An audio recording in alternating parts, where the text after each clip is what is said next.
To the Big Brand MMA podcast, episode 42. I'm your host, BigSteve. Got a special guest, Johnny from TigerBombMMA. How are you, mate?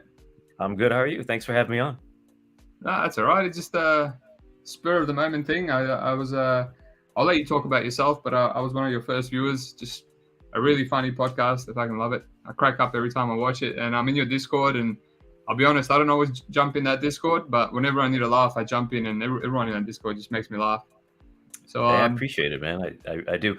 Like, I try to be as comedic as possible. Some of the jokes don't always land, but like I try to make it as entertaining as possible. That's like my biggest thing. And like sometimes I'm not the most intellectual guy in there, but like I think I give decent reads, so it is what it is. Yeah, you know your shit every now and then. Yeah, every now and then. Let me just address these comments. Anyway, just please tell me the special guest is Crab Cap. Been waiting to see his beautiful face. Unfortunately, it's not, mate. He wouldn't be a special guest. That makes no sense. He's here every week. He couldn't make it, so got to drink some coffee and stay awake. Yeah, sorry we're a bit late. It is what it is. Yeah, just trying something else. I'm drinking some gin as well for old mate Johnny. If you watch his podcast, we're a little bit different. I'm just a little bit more towards the hardcores, and I'm boring as fuck. Whereas Johnny's more interesting and he's funny, and like I said, he knows his shit. And you're a licensed referee as well, aren't you? Not a referee. I'm a licensed judge. Yeah, I try to be a referee, but then I'm like, nah, I don't want to deal with any of that like bullshit. Because I've seen some of these fighters get butt hurt after like, I wouldn't call it early stoppage, but they get really fucking butt hurt when you stop the fight and they're like covered in blood. I'm like, I don't want to deal with that crap. Yeah. Oh well, you look like a referee. You got that appearance. Oh, dude, it's maybe something I'll do down the line once I do my like renewing of my license. But so far, judging right now has been like a good jump into it. So yeah, that's all right. Easy peasy. All right, we'll get straight into it, man. I've got training after this. I probably shouldn't be drinking, but these are the things I do for you, mate. It's a special Christmas edition. So Sergey Morozov V Newsom, first fight on the card. Let me just turn this volume down a bit. I can hear in the background. People always whinge about that. I guess Eileen Morozov, he's got some good. Both these guys are quite good, man. They're well-rounded. Morozov, good striking, explosive, good wrestling, good cardio, just everything. Just seems to be a bit chinny. He's been submitted like 4 times. I see on his regionals, he gives his back a lot. He got knocked out by Josh Rettenhouse in the first round, and then in a rematch, he gave his back up at one point. But other than that, he's just a good fighter. And then Newsom, good fighter as well, black belt, good boxing, decent boxing, nice power. Yeah, just both well-rounded, nice kicks. Calf kicks is his best thing.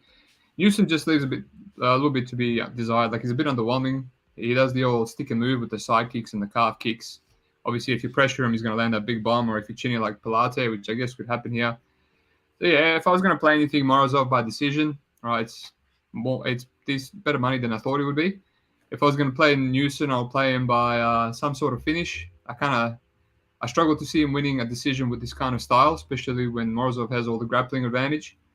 It will be Newsom by finish of some sort if I was going to sprinkle it. But a lot of people are saying KO. I'll probably go Newsom by submission, man. He loves that guillotine. He went for it hard against Ramos. Morozov has been submitted mostly by rear naked chokes. But yeah, I would. I don't have those odds just yet. But yeah, I'll look to sprinkle some submission. Newsom submission. Round 1 is $26. Newsom wins by sub in round 1 is $26. Nice. What about you, man? What do you reckon? I mean, you're not wrong. I think everything you said was spot on. Morozov, I think his striking, it's been ever evolving. Obviously, it's Herb Dean. Obviously, his wrestling's pretty spot on. Like the way he ducked under when he fought Paiva was impressive, right? Like he moved forward, he ducked under for that takedown. I think that's going to work well against Newsom if he does decide to blitz him. I am leaning Morozov by decision, as you mentioned.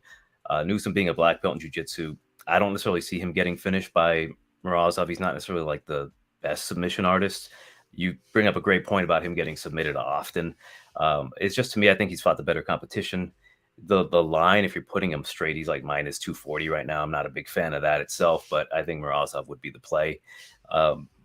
The only thing I can think of is, say, if I did want to go by finish for Newsom, possibly the knockout if he decides the blitz. I just don't know if it's going to be I don't know, like how likelihood of that happening. I think you might have a good play there if he goes for the guillotine, if, say, Morozov does duck under for the takedown. So, yeah, for me, Morozov decision as well. Yeah. I think, I'll most likely just settle on the pass. But yeah, I did have Morozov there against Paiva, and I was sweating bullets, man. Yeah, me too. I was at an airport bathroom, like taking a shit, and then I'm watching the fight on my phone. I keep saying that often, but I'm like, for real, like, Morozov, do something. And surprisingly, that third round, he was looking good on the feet. So it was like, okay, he's not just like a wrestler; he can hang on the feet. So yeah, he showed me some good heart in that fight. Like I didn't hedge it, I didn't live bet Paiva. I had way too much money on that, and I said, it is what it is. If he loses, he loses, and he just came back and he rewarded me for my bravery. All right, absolutely. David Dvorak, Manuel Kape, or Cape, whatever you want to call it. I have this sneaking suspicion that David might not be a ranked fighter. Like he's ranked based on beating Bruno Silva, going to war with Bruno Silva, and then beating Espinoza, who whenever he's fought anyone decent, including Elliott, he just got absolutely 30-26. So any kind of ranking opponent just ran through Espinoza with no adversity whatsoever. I think as the division goes, we'll see Dvorak. I mean, the best guys fought Nikolai. He seems a bit chinny. He got dropped by Bruno Silva as well. He's a smart chinny. He's got that similar style to Newsom, stick on the outside. He's quite smart, good IQ, but I think the athleticism difference is quite big here. I get the Cup, he goes close in all his fights, and he's a bit, untrustworthy per se, right? I was the first person to fade him in what the hell's going on here? I was the first person to fade him in his debut against Pantoja, but man, that's Pantoja, right? So that's and he got a round off in there just by doing nothing. He usually starts off slow. You've seen his last two wins, he actually started off fast just because Zalgas pressured him. I think worst case here, he has a close round one where he doesn't do much, and then round two turns it on, potentially sparks Dvorak. I have questions about his chin. Stuffs all his takedowns. He's got good wrestling himself as well. He took Pantoja down twice. Yeah, I think it's one of those ones. I get the people that are saying there's value in Dvorak, and I guess if Cup doesn't knock him out, I mean, there will be. But even then, he didn't knock out Nicolau, and everyone thought he won that fight.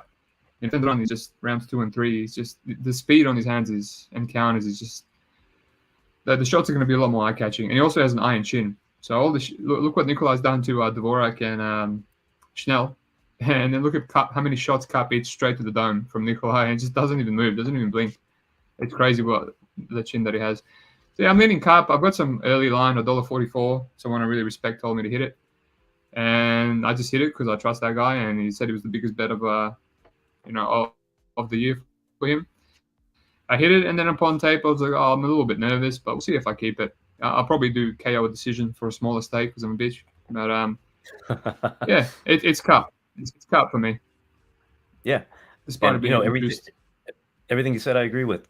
As you mentioned, like the biggest issue with Manel Kape is that he can be a bit I don't want to say tentative. It's like I think he's overconfident in his movement and kind of like Bobby Green in a way.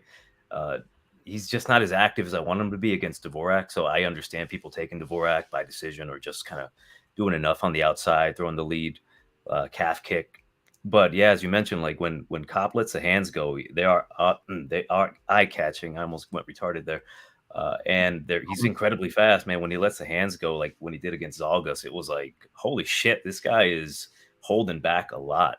And yeah, I do have Manel Kape to win in round number 2 if Dvorak wants to get a little bit too, impatient and rushes Manel Kape. If, say, Kape does continue doing that same lay on the outside and just be a little tentative in the first round, kind of start off slow, I think he's going to catch something to the face. And if Manel Kape gets you hurt, he's going to finish you. But yeah, I got Kape. Right now he's like minus 240. I haven't bet him. So you getting him at $1, you said $1.06? $1.44. Oh, see, that's beautiful. I might put him on a parlay. It's just going to be a bit of a sweat if I'm just seeing this guy not engaging. but I do have Manel Kape to win this one by at least round number 2 knockout, if not a decision. But got to be wary with this guy. I'm calling it round 2 is his best round. So if you want to do one of those sprinkles, like what round does he get the KO? I reckon it's going to be number 1, unless Dvorak pressures him. But the thing is, if Kape's not engaging, Dvorak won't be engaging either, right? So I just like to stay on the outside and calf kick, and he's a very technical fighter. But good luck doing that with Kape. Well, I got to say, he did kind of get a little impatient with Nicolau, which kind of caused him to get countered. So I don't think he'll do that same mistake. So it's got a potential to be a fucking boring ass fight if these two fighters fight the way that they normally do. If I see Manel Kape going forward, I'm going to be incredibly happy with like whatever parlays I have with them. But yeah, it's a tricky fight, I'll say. It just really depends on if Manel Kape is going out there to like handle business or not. Yeah, I think he is. I think he's wetting his feet in the octagon, and I think this is a levels fight. Like I said, I've got that sneaky suspicion that Dvorak shouldn't be ranked. I think there's, Madaji. I looked through the whole ranking, even Bontarin, who's not in the UFC anymore. I think there's a few guys that should be ahead of him. He's just got in there, beating Bruno Silva and Espinosa, and then just stayed in there, and then hasn't really had a chance to fight enough to jump out. But yeah, let's move on. Mm-hmm. Bryan Battle, Rinat Fakhretdinov. Bit of a popular one, this one. Kind of regret passing on Rinat at $1.72. I thought I just kept hearing some noise on Twitter. Oh, yeah, Battle's a beautiful dog on this card, blah, blah, blah, blah, blah, blah. So I thought, yeah, I'll just wait. The money's going to come in and around. But like usual, the people that make the most noise on Twitter, they put like $5-10 and absolutely don't move the line whatsoever. So I got fooled once again by the talk, by the noise on Twitter, and then the actual sharp money's come on Rinat. And now the line's $1.62, and now I feel like I'm forcing it a little bit. But I favor him. I think this is a classic case of a lot of the Russians recently being faded, as in people think they're one of those fraud Russians. They're not as good because they fought a lot of cans or underwhelming opponents on the regionals. But that was, a lot of the footage was 2019. Now he's in the UFC. His last 2 fights were impressive. Sparked, Spicely. I fell for the same mistake. I played Nick Brown in Bellator versus Magomed. It's $3.50. I said that's a lot of value there. Nick Brown is a greedy vet. He's got a black belt, and Magomed went to split against Benson, and then the other guy that always goes for the Goga Platas. I forgot his name now. He's really old. Primus, and it's like Nick Brown can do the same thing, and Magomed just lit him up for 3 rounds, just destroyed him. It's just a classic case of underestimating a Russian. You think he's not as good as the other Russians, but yeah, I think it's the same thing. I think Rinat's going to pressure him. I think Michailidis, for example, is a lot tougher matchup. I know people are going to come at me with that. He's a black belt. He used to be light heavyweight.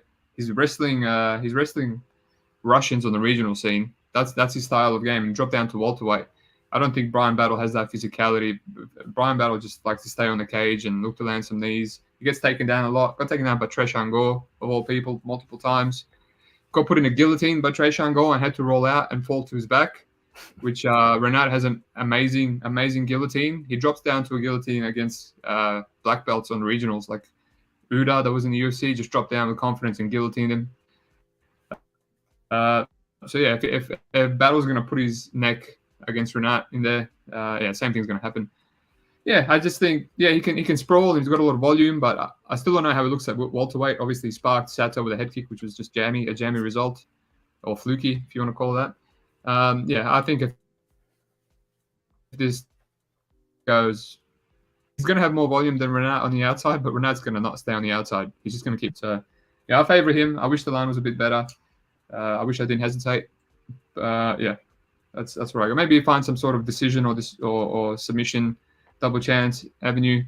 But I don't like how he just absolutely busted up Michailidis. Like, he destroyed him. He was bleeding. He cut him up.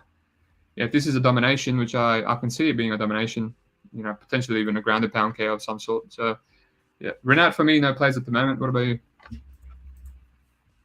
Oh, for me, I think going to be a bit controversial here, but I think Bryan Battle wins the battle of the nicknames, the Butcher. He used to be Pooh Bear. What a horrible fucking nickname for Brian Battle. Brian the Butcher Battle is fantastic. But the battle of the actual fighting styles, Rinat Fakhretdinov is for me. I was a bit tentative too. What's funny, dude, is that you brought up something that happens to me all the time. I'm on Twitter before I like do any tape watch, and I'm like, ooh, everyone's saying Brian Battle might be live here. And to an extent, it's a possibility, right? Like you kind of trick yourself into believing that.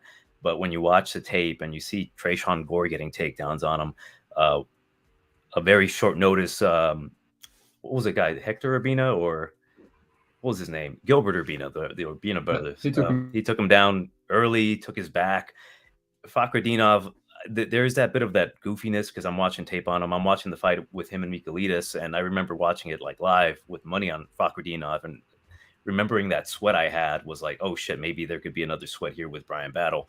Yeah, you really put the nail in the coffin when you brought it up about Michailidis. Michailidis is a tougher matchup for him than Brian Battle. Just the styles themselves kind of negated each other just because, you know, Fakhretdinov might have lost position to Andreas Michailidis. Doesn't mean he's going to lose position against Brian Battle. He's not going to play the game on the outside. He's going to move forward. He's going to take him down. And I have him by decision, but I do like him potentially getting a late submission, maybe round number 2, early round number 3. The only thing that would worry me is that if, say, Fakhretdinov does slow down near like the 3rd round, Brian Battle's got some pretty good cardio, and I can see him maybe landing something significant. But to me, it's kind of like a low percentage likelihood. So I like Fakhretdinov. I'm going to put him on a couple parlays myself. Yeah, just the line itself, I'm not too fond of to take him straight, but I do like Fakhretdinov in this spot. I think there might be a good chance to fade him in the future, depending on who gets matched up next in the welterweight division. But right now, I think Brian Battle, it's first L in the UFC time. Yeah, you can definitely fade him. Some people will fade him against Michailidis. So, that's not the guy, man. That's not the guy. Yeah, no, not yet. He did sub this dude subbed the goat MMA GC, yeah. Yeah, that was a flake though. Yeah, that dude gassed himself out in like I think in the 2nd round in the Tough House, and then Brian Battle submitted him. I was surprised myself watching that. I'm like, oh shit, he got subbed by this last pick. And I mean, Brian Battle's a good fighter, right? He's getting better, but I'm looking at the records themselves. I'll fade him based off of that alone. 8-1. His last 2 fights against Takashi Sato and Tresean Gore, who, you know, Gore lost to a guy that's fighting in the middleweight division up here next in the near future in the same card, who I have my opinions on. So, yeah, 20-2 Fakhretdinov is for me, baby. Yeah, let's hope some money comes in on him. You never know. Yeah, maybe the loud folks from Twitter were maybe they're just waiting for the paycheck to come in and then they're going to unload. You never know. Waiting for the Sunday payday. Who knows? Alrighty. Mahashate. I love how, you know, if I fight in the UFC, it's still just Mahashate. Don't know anything about this dude. You know, can't even go on his Facebook. Can't even stalk him. Versus Rafa Garcia. I kind of regret another fight that I regret not getting the early line. A little bit, but not really. As I finished tape, I thought no way I could get a read on this fight. I watched that fight where Mahashate is getting wrestle left by that Russian who's now 4-1 on some M1 regional scene. And he was like 19 years of age, and you know he showed some heart. He kept getting up. He didn't get submitted. Gave his back up and got out of it. Something's going to happen here, right? Either Mahashate is going to get tired from constantly getting wrestled, like what happened in that fight, or Garcia is going to get tired from constantly wrestling him and Mahashate getting up because he's displayed good get-ups and Garcia slowed down every single time. The reason I wanted to play Garcia before the line moved massively is just because I've seen him, you know, push through. I've seen him win the 3rd round with wrestling. He's got elite wrestling, man. He's got a really good single leg. He's taken everyone down, including Drakkar Klose. No reason why I can't take Mahashate down. Elias, whatever his name is, Esmeralda, whatever the Hercules dude. That's it. He didn't even have one proper takedown. It was just clinch. He never even bent his knees to go down for a double leg. Achilles. I can't believe Achilles is his first name. That's crazy. His parents must be Greek as. Just that would have been a great nickname, but yeah, no, unfortunately that's his first name now. Yeah, he just didn't even attempt it. And then Steve Garcia got a takedown, a reactive one, but he got up straight away. And I think Steve Garcia has underrated wrestling. He uses it when he needs to. Yeah, he's just a tough fight to get a read on. Now with this line moved, I'd rather just play Mahashate. The dude's 6 foot tall versus 5'9". Surprisingly, they have similar reach. I know Garcia says 68 on Topology, but in one of his UFC fights, it said 70. So either Topology is right or UFC is right. But yeah, I just don't know which way it's going to go. Does Garcia just wrestle him over and over again, and does he get tired? Obviously, the damage is going to be what judges are looking at these days. He can hit a couple of right hands from a massive Mahashate when he gets up and sways the rounds. Yeah, it's just hard to know where this fight's going to go or who's going to win. Yeah, so it's a pass for me. What about you? For me, I probably will take Rafa Garcia for the same reasons you said. The one thing that you mentioned about the fight with him and Steve Garcia, that reactive takedown, that was with him getting hurt. He still took him down relatively easily. I don't think Rafa Garcia, he's this big, strong boy. Like, well, not necessarily big. He's kind of a midget. But what does concern me a little bit is the, Mahashate knocking out Mexican dude's named Garcia. That's the only iffy thing I have, because like they mentioned it in the commentary. Mahashate does have a really good piston of a right hand, but I think with that height discrepancy, it's going to be easier for Rafa just to duck under. He's got to watch out for the knees, and I think he can possibly just take the back of Mahashate, kind of ride out the rounds if he absolutely has to. There's no reason to believe that he can't take him down and potentially hold him down, say from the second round to the third round. First round might be relatively close with the get up game of Mahashate, but I do like Garcia. So if I were to play him, I would take him by decision. I don't think he'll finish Mahashate. If he does, that's a good sign for Garcia's progression, because he hasn't necessarily been the most damage output kind of guy. But I do like Garcia by decision, so I'll go with him.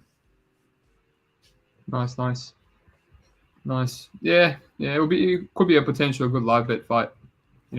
Garcia's got good live bet potential all the time. A lot of time going 1-1, and oh yeah, dude, I'm looking forward to Garcia getting his ass beat in the first round, and then just putting a little bit of money on that live line. If he survives to the second, yeah. Or even him winning and then looking like he's absolutely gassed, breathing out of his mouth, which he always does after 3 minutes. And you just know that he's going to push through. And that Grutzmarker fight, everyone thought he was going to get finished. I remember people live betting Grutzmarker by finish, and he just came back and made round 3 closer than it ended up being a split decision. At that point, Grutzmarker was meant to drown him, but Garcia just came back strong. He's a gritty dude. He's tired from the first 3 minutes. I'll give him that, but he's got the cardio to outgrit you. Like Levy, for example. If you don't grit your teeth, you're gonna get wrestled by Garcia, even if he's tired. But yeah, hard for me to get a read. All right, the Battle of the Saids. I'll let you take this one away, mate. God damn, dude, because like this fight it's going to be a fantastic fight between the two Saids, the Kape and the Nurmagomedov. To put it simply, like I broke it down on my channel. I kind of went a little too long with it, but I'm going with Said Nurmagomedov. The main reason is I just think he's going to be too quick in that first round. And if he does things correctly, if he doesn't spin, because I think when he, against a guy like Douglas Silva de Andrade, he made those mistakes because he didn't see him as a threat grappling wise. He gave up his back, he got taken down, kind of got caught up with his feet, which led to a takedown. I do think that him looking kind of bad in that fight, getting controlled in the third round and then late in the second round, kind of leads to the odds being as close as they are. Like I like Said Nurmagomedov or Said Kakramanov. I just think that Ronnie Lawrence and Said Nurmagomedov are not in the same level. Like Ronnie Lawrence is a very good fighter. He's got potential, but he looked completely off that night. And I think he was just making a lot of mistakes that were tailor-made for Said Yakub to just kind of ragdoll him, which he absolutely did. I don't know if he's going to be able to do that to Nurmagomedov, whether he's a, lineage Nurmagomedov or not. He's still a Russian, and he should have the decent enough takedown defense, which he did show against a decent enough, grappler in Andrade. I just don't necessarily trust Said Yakub moving up to a guy like Nurmagomedov at this point. You know what I mean? Like him beating Trevin Jones was impressive on short notice, and him beating Ronnie Lawrence was impressive just because I didn't really see it coming. I just have my concerns that Said Nurmagomedov is going to be too quick for him in that first round. He might actually clip him and catch him. So I'm leaning on the Nurmagomedov side, but it is a very close fight, at least on paper, that I think when it happens live, it won't be as close. I think we're going to have a definitive winner by round number 1. Not to say it's going to end in round number 1, but we'll see where the trend's going to go. But I'll go with Nurmagomedov. Just, I can't fade a Nurmagomedov anymore. I used to do it all the time, and now it's been biting me in the ass. Yeah, I agree. I agree with a lot of what you said. Initial thought, I actually have a bet on Said, but you can guess which one. I'm not going to tell. No, I'm joking. On the actual Said, not Said Yakub. And, first reaction, stick and move, a lot more dynamic, a lot more explosive striker. Said Yakub is just an aggressive boxer that loads up a lot.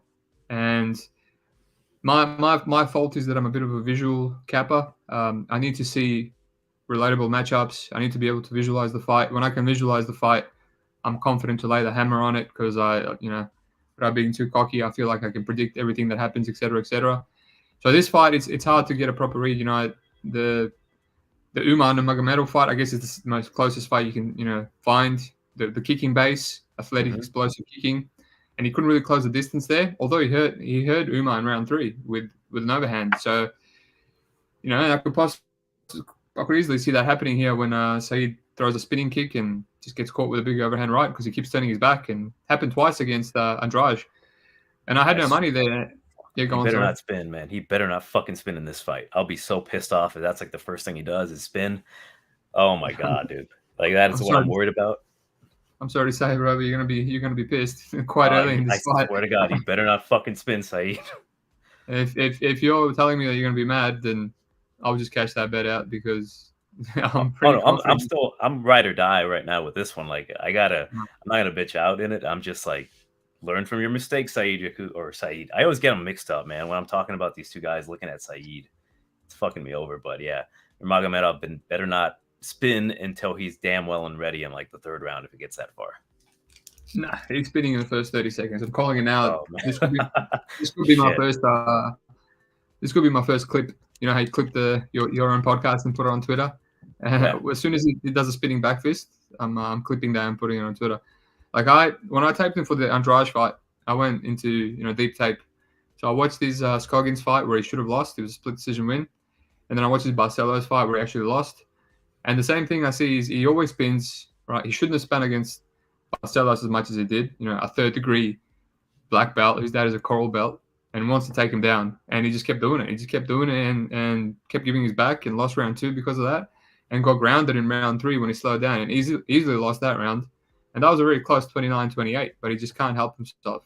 It's the game plan could have easily been, hey, mate, just stick to leg kicks, piece him up with your hands. You've got a lot better volume.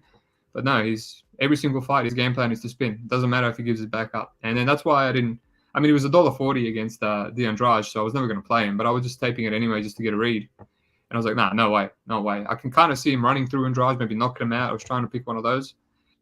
And just the same stuff, man. He got dropped in round 1. And then he got dropped in round 2, and he got taken down in round 2, and somehow he won at 29-28. I guess he was the more active guy, and the Andrade's face was busted up.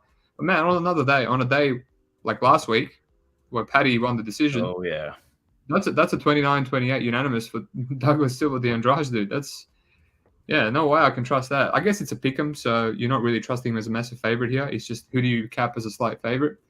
And I have the same questions on, Said Yakub. I played him as a decent dog against Jones, but I was nervous because, some of the stuff I've seen on the regionals, overly aggressive, just a boxer, maybe even chinny. Wrestled Pipe Vargas so hardcore that he got absolutely gassed by round 3, just like young and brash and not much IQ. And he kind of did the same thing against Lawrence. He wanted to prove he was the better wrestler, but this time his cardio held up. Obviously, he's maturing. He's only 27. I don't want to rush to underestimate Said again, Yakub, because a lot of people were playing Lawrence, a lot of people I respect, and I said, he could win, but I don't think he's going to wrestle fuck someone like Said Yakub. No one's wrestle fucked him, and I just wanted to see how that fight panned out, and I'm glad I did because I was like, damn, good pass. Because even though I didn't see this on tape, what's that ringing? Is that your phone? No, that is the train that passes by my goddamn house. So, Oh no, it sounds like a fucking UFO. No, it's all good. Yeah, so he's just another fight where I want to see more of both guys. I don't see Saeed wrestle fucking Nurmagomedov like that for 3 rounds. He's got strong hips himself, you know. Stamen tried, Striegel tried, and they were done in under a minute. So one by submission, one by KO. So shooting on Saeed's hips is not that easy, man. So just a pass fight for me. I really wanted to. I typed it twice before this podcast. I really wanted to get a read because I pick a mod that's quite juicy. You know, put 1,000, get $800, send me for the day. But I can't get a read. It's just another fight where I want to watch more of both these guys.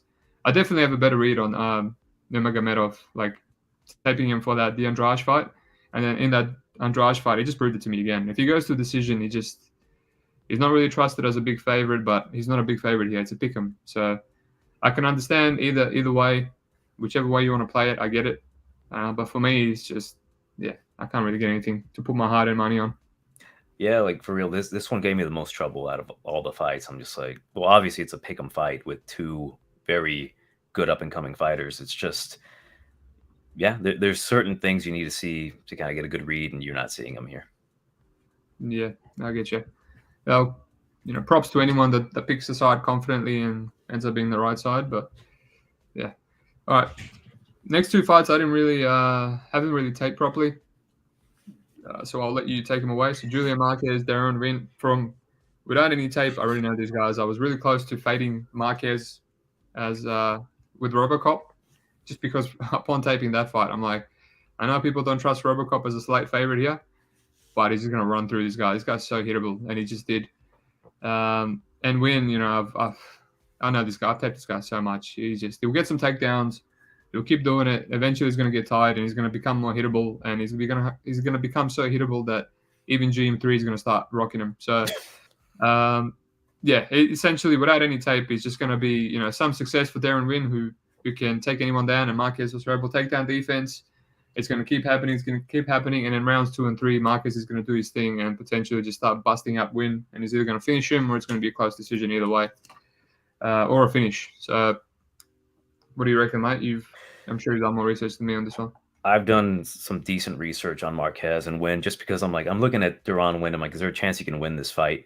He's plus 135. I don't like taking a guy like Duran Win, but it's kind of like the circumstances for Julian Marquez with Glory MMA and Fitness no longer existing, him training out of the PI right now. I kind of worry about the guy a little bit. Like, is he going to be up to par? Is he going to be in shape? The guy's a massive guy, right? He's a bear of a man. I don't know if you watched his fight with Maki Pitolo when he came back from injury. I think his arm was jacked up. He has a tendency to throw his punches very looping, but the dude throws his punches like a bear swipe, and it just kind of, for whatever reason, it bothers the shit out of me. So when I saw that when taping him versus RoboCop, I'm like, oh, RoboCop is going to fuck this guy up, which he unfortunately did, because I like Julian Marquez. He's a fun, likable dude, kind of a cuck for Miley Cyrus, but I don't blame him. It is what it is. My biggest concern is that if a guy like Maki Pitolo can take him down repeatedly, can Duran Win take him down? And I think he can. It's just for how long, right? It should be obvious to me that Marquez should win this fight easily, right? He's a bigger guy. I know he can stuff the takedowns early, and then when you push, the head down of Duran Win, lay on his fucking head with your nutsack on his head, he's going to get tired himself. And at that point, it might be slim pickings and easy pickings for Julian Marquez. It's just that, Marquez hasn't shown to have the greatest fight IQ. One thing that I kind of thought, maybe the knees up the middle might be a good, maneuver for Marquez to throw, maybe even entice Duran Win with the leg, maybe a single leg, and just kind of blast him with the knee up the middle. I kind of am thinking about Marquez by submission. He's got some decent chokes. He goes for a 10-finger guillotine sometimes, and he's a massive, strong dude. And I think he can defeat Duran Win. If he doesn't submit him, or if he doesn't knock him out early, I think he can really weather Duran Win, is kind of get him tired. Duran Win's not going to be able to touch his chin, with those looping overhands being that short. And I even see Julian Marquez shooting for his own takedowns and just getting Deron Winn exhausted. It's kind of a funky one for me. I don't trust either guy, but I do have to lean Marquez on this one. Just for fucking shits and giggles, I'll go second round submission. I think he can get that like guillotine or possibly an anaconda Darce choke. Yeah. I think I'm because I've taped these guys so extensively. Like Phil Hawes, I played Phil Hawes KO decision like $1.70, and Phil Hawes, I pretty much never played him ever again or since. I wasn't one of those guys to just jump on the bandwagon because I've always remembered him getting knocked out by Marquez. He's always been a flake to me. That was the kind of fight where I don't think Phil Hawes was in any danger of getting his chin cracked or gassing or doing anything that Phil Hawes does. And I feel like it's the same thing as this fight, right? Julian Marquez is 6'2". Apparently they have similar reach. And I think it's just the big size advantage. Yeah, Winn's going to take him down multiple times, but he's taken everyone down, man. He's taken, Darren Stewart down, who's even worse than Marquez. They're quite similar fighters, big lumbering dudes with power. They can get taken down, but they keep getting up and putting the pressure on you. Stewart did that to Kevin Holland, almost finished him in round 3. I think it's just going to be a classic. Julian Marquez is going to be losing, getting taken down, giving up minutes. And I'm about 60% sure I'm going to play Marquez by finish. It's a lot of these favorites, sometimes they're like barely plus money, like Jairzinho was $1.90, pick him. But yeah, he's still getting a little bit meat on the bone. Plus money, 210. What is that? Plus 110. Something. I suck at pluses I'm trying to guess.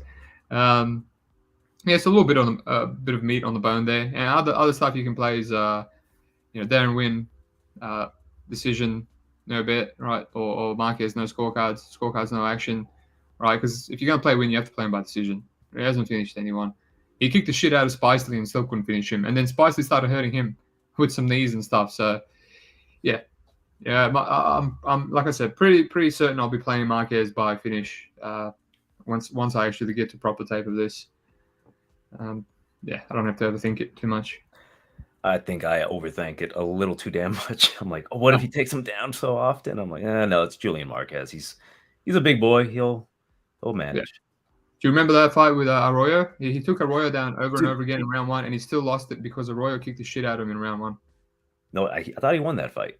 He won the fight, but he lost round 1. I see. I didn't watch that fight. Like, I remember taping that fight. I'm like, I felt disgusting thinking, oh my God, is Deron Winn going to win this fight? I think he can do it. And then he ends up winning the fight. I'm like, holy shit.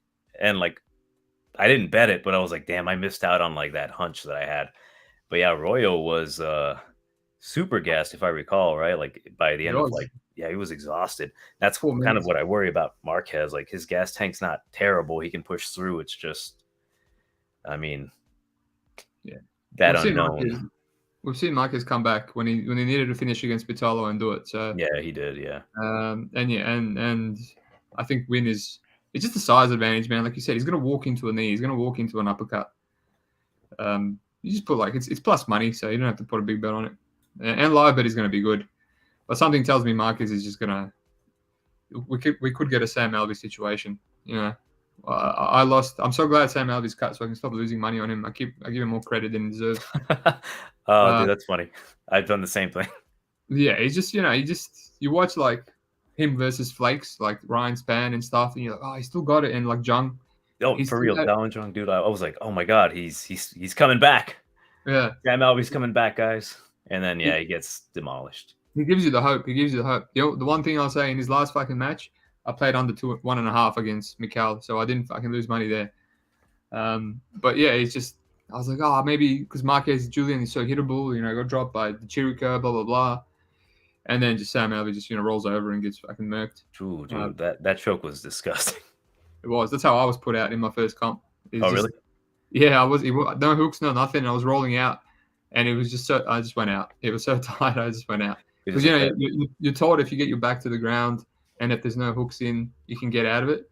But same situation, like, it was so under the chin and he was doing that. He was compressing my head to my chest. And then I just woke up. I was like, did I win? Anyway. All right, so this is the other fight. I said there was 2 that didn't tape properly. I taped enough. Jake Mathews, Matt Semelsberger. I taped enough to know that I'm not playing Mathews, and I just need to decide whether I'm going to put, whether I'm going to make Semelsberger an official play. I think this line's a bit ridiculous. So I'll let you take it away, and I'm just going to have a quick toilet break, mate. Then you take it away. I'll be back. Well, I will say I'm not as smart as BigSteve on this one because I will take Jake Mathews. I'm probably going to put him on a parlay because I do think he's got a good chance to win this fight. I mentioned on my retard podcast that Matt Semelsberger, I think the recency bias against him, right? Like right now he's plus 200. Come back on Jake Mathews is minus 240. That minus 240 for me is just like it doesn't sit well with me just because there's so many variables. The reach advantage, as I mentioned, like he's a 75-inch reach for Semelsberger and Jake Mathews is 72. That slight reach advantage could pose issues for like Semelsberger just kind of throwing something. He does possess solid power, right? He doesn't necessarily knock everybody out, but he has good power that can make Jake Mathews a bit weary, maybe even duck under for takedowns. And Semelsberger's, he's not a terrible wrestler. He's a pretty strong guy himself. So there are issues with Jake Mathews, but I just think that Jake Mathews is currently the better fighter. And I think Matt Semelsberger will look better. I think he's going to give people a bit of a scare, I should say, in the first few rounds. I'm like, damn, he's not as a big pushover as I expected. But I do think that Mathews does get the W here. I think he wins this one by decision, if possible. Maybe a late submission, but I don't really see that being like the biggest outcome. I see more of a decision for Jake Mathews, but it's going to be a really close one. But yeah, I will more than likely have Jake Mathews on a parlay or two. I just heard you were putting Mathews in a parlay, and I felt like just getting up, not wiping my ass, and just kicking you out of the podcast. Like, oh no, don't do it. No, I'm joking. I took a piss, by the way. I didn't take a shit. Yeah, I heard everything you said. The only fight that I watched was the Morono fight, because that's the fight I didn't actually see that fight. Mm-hmm. I passed on it on the day and I didn't even watch it, and I was like, I'm not going to rewatch it. I'm at a point where I don't watch UFC unless I have money on it, or unless it's on the day. Or now it's time to tape it, so I'll watch it. So no point rushing it. It's not like I was like, I can't wait to watch Morono versus Semelsberger replay, So yeah, we're finally here, and the first thing I noticed, I'm like, oh man, Jake is going to be so much faster than Semelsberger. Like Morono was lighting him up with those overhands. Give him credit, he does that to everyone. Zawada, you've seen this weekend, he was lighting up Ponzinibbio of all people in every single round. He's got some fast loopy hooks, man. It's a weird janky style, and Jake Mathews is kind of similar. Is that Sean Brady fight, and obviously Sanchez and whatnot. A lot more grapple heavy against Meek. He just seems to make a bit of an improvement in his striking. Like he's so explosive. Like they're coming a lot quicker now, a lot more explosive. He just plants and throws his big hooks, and it's like, oh man, so if Semelsberger was this slow compared to Morono, he's going to be in some shit early against Mathews. But at this line, is just he's taking bombs from Chaos Williams. Right, we've seen him take bombs from Morono. Fletcher's a finisher, right? Martin Sano is one of the best guys in the division. Oh, the best.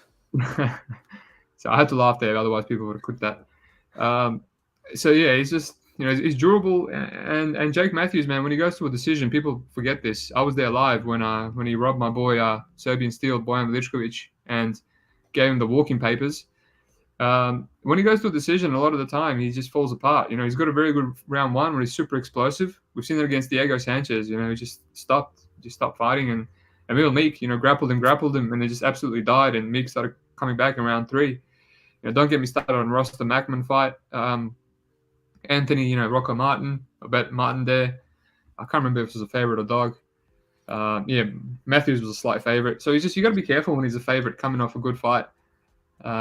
Yes, this could be finally the time he's turned the corner. He's 28 years old. Like, the guy is so young, man. He's literally from the same state in Australia. He's about 40 minutes away from where I live, from Epping, Victoria, Australia. And Australia is a big place. To have a UFC fighter that close, it's pretty cool.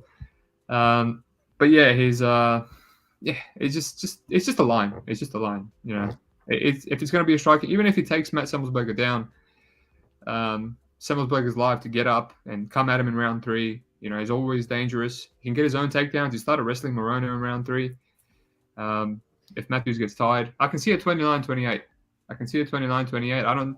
What it comes down to, I don't see Mathews wrestling him for 3 rounds. I don't see him finishing him. I don't see him out-striking him for 3 rounds. And even against Fiallo, I was one of the guys that actually missed out on that Fiallo underdog. Everyone's like, oh, best player of the card, best player of the card. I'm like, I'm sorry, you guys go ahead. I just don't trust Mathews. And I guess in hindsight, it was stupid because he was an underdog. So it's not like I was playing him as a big favorite.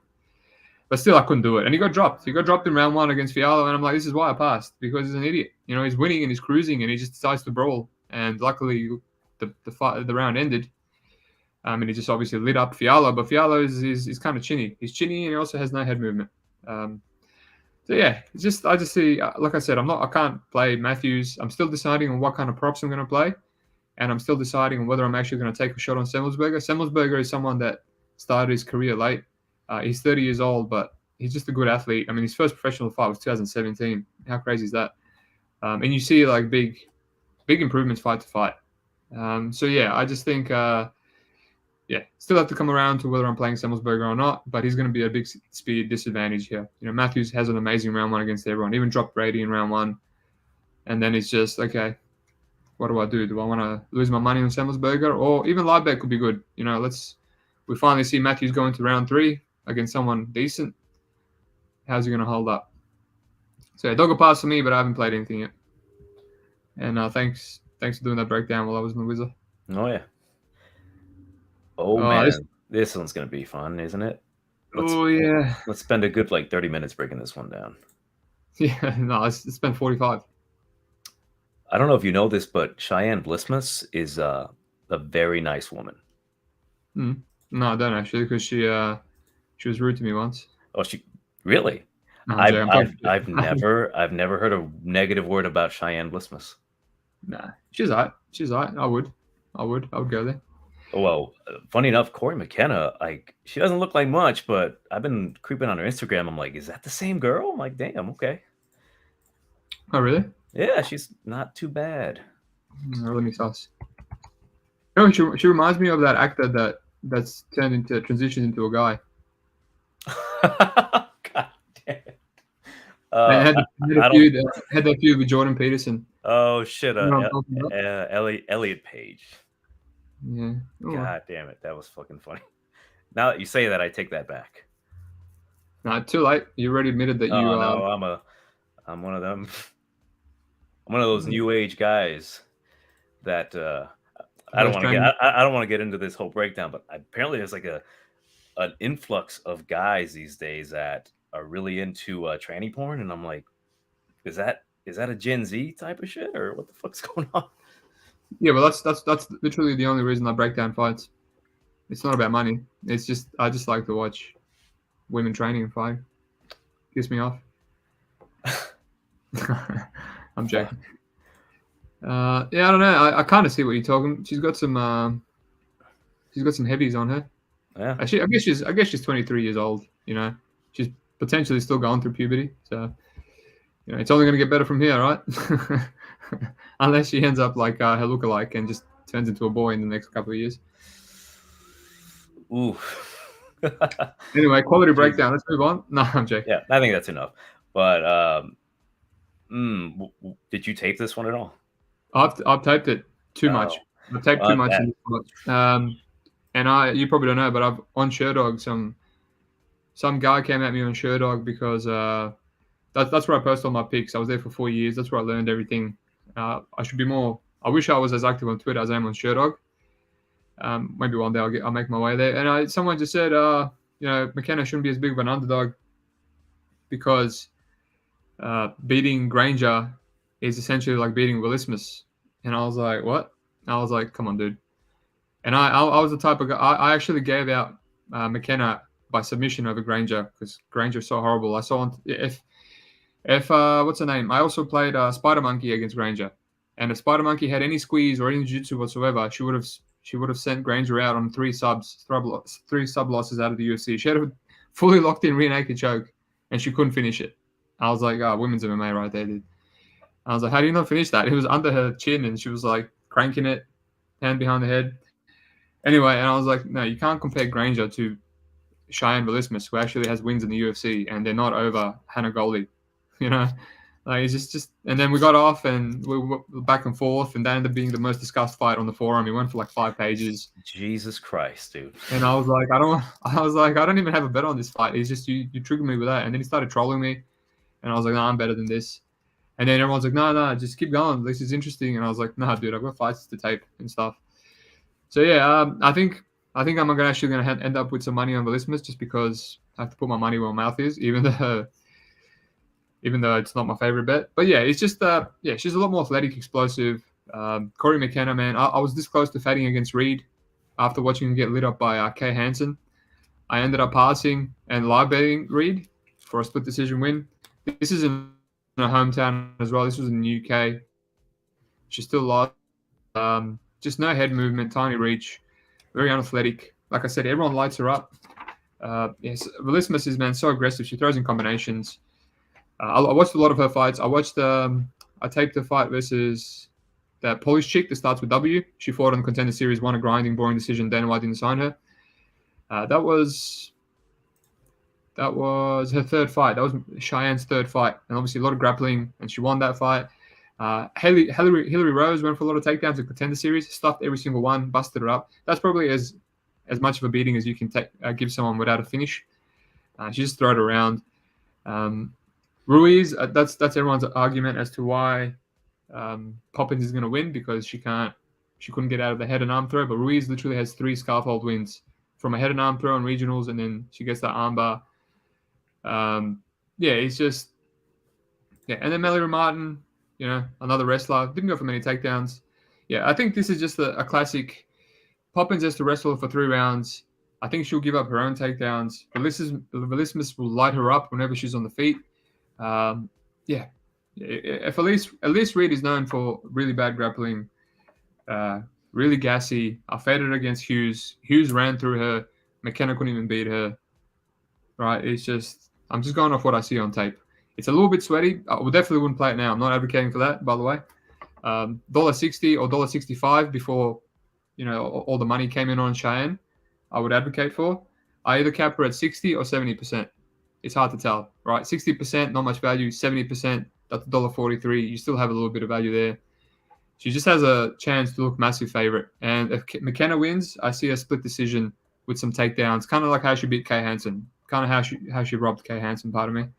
And it's just Kay Hansen's also not athletic, and she matches her in lack of aggression and size and whatever. Whereas Cheyenne has all that, and now she's on the Delize juice, on the home remedies, etc., on the testosterone, right? You're sleeping on the same pillow as Delize. Like that gives you like elevated levels of TRT. I think it's Cheyenne for me. Hopefully the KO decision is going to be decent price. The only fault I can see here is she's a bit of a head case, and because she's so aggressive, she can potentially end up on her back. I've seen girls take her down before, but she still scrambled up to her feet, got up. Kay Hansen took down McKenna. I can see Cheyenne just throwing her around. Just when it comes down to massive levels of physicality, submitting Granger means nothing to me in this matchup. So, what about you? What's your take? Well, I went on Instagram and I saw Corey McKenna kind of posted a video of herself with what's that girl's name? The one that's like 12-12 in the UFC, Angela Hill, where she attempted a head and arm throw. And I'm like, oh shit, are we in trouble here? Us Vlismas fans here, because we all love Vlismas. And no, she's not. I think you're absolutely right with Vlismas. She's more athletic. You know, she's on the lead say dick. That's going to make her aggressiveness 50% higher than she already is. She's the type of girl that to me looks like she may have grown up near a Hispanic neighborhood. So she tries to act like a chola gangster from the hood. And, you know, it comes across like she's trying to be like the Diaz princess in there. So I like the aggression from her. I like the athleticism from her. Corey McKenna, funny enough, I did jump on the Elise Reed train when they fought, and I luckily cashed that one. I was like, holy shit, I can't believe I won it, just because I kind of took her based off of what, you know, little tape I saw on her. I'm like, she looks decent enough to beat a girl with like short T-Rex arms, and luckily she did.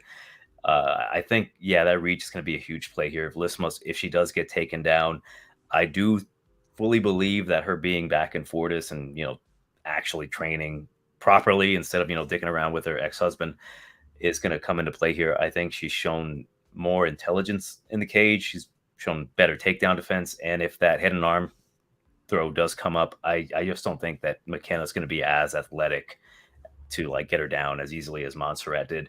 So I've got to be safe. I'm going to be a bitch and say Vlismas by a decision, but I would love that KO prop. A head kick comes straight up and then just knocks out Corey McKenna. But, that would be transphobic, so I can't do that. I would love it just because I'm a Jordan Peterson fan. Oh, yeah? But, we can only hope. I would do my Jordan Peterson impression, but I've been sick and I can't do high-pitched voices right now. But in due time. Okay. Damn, we just missed out, guys. You fucking missed out. What a way to end the year that would have been. Yeah. Oh, well. Maybe you can send it to me privately. Oh, yeah. All right. First card on the main card. First fight on the main card. That was a stupid thing to say. Cody Brundage, Michal Oliazenchik. Yeah, bit of a shit show fight, man. Cody, I just hate that I still can't get enough relevant footage for me to take the guy properly. Gets hurt by Dalcha, then gets a Hail Mary guillotine. Gets backed up by Gore. Looks like he's losing, and then just gets I don't want to call it a meme, but just out of nowhere, knockdown and finish straight into mount. Also seemed to be folding gets a takedown and then just folds to William Knight. A lot of people don't see a lot of people talking about that fight.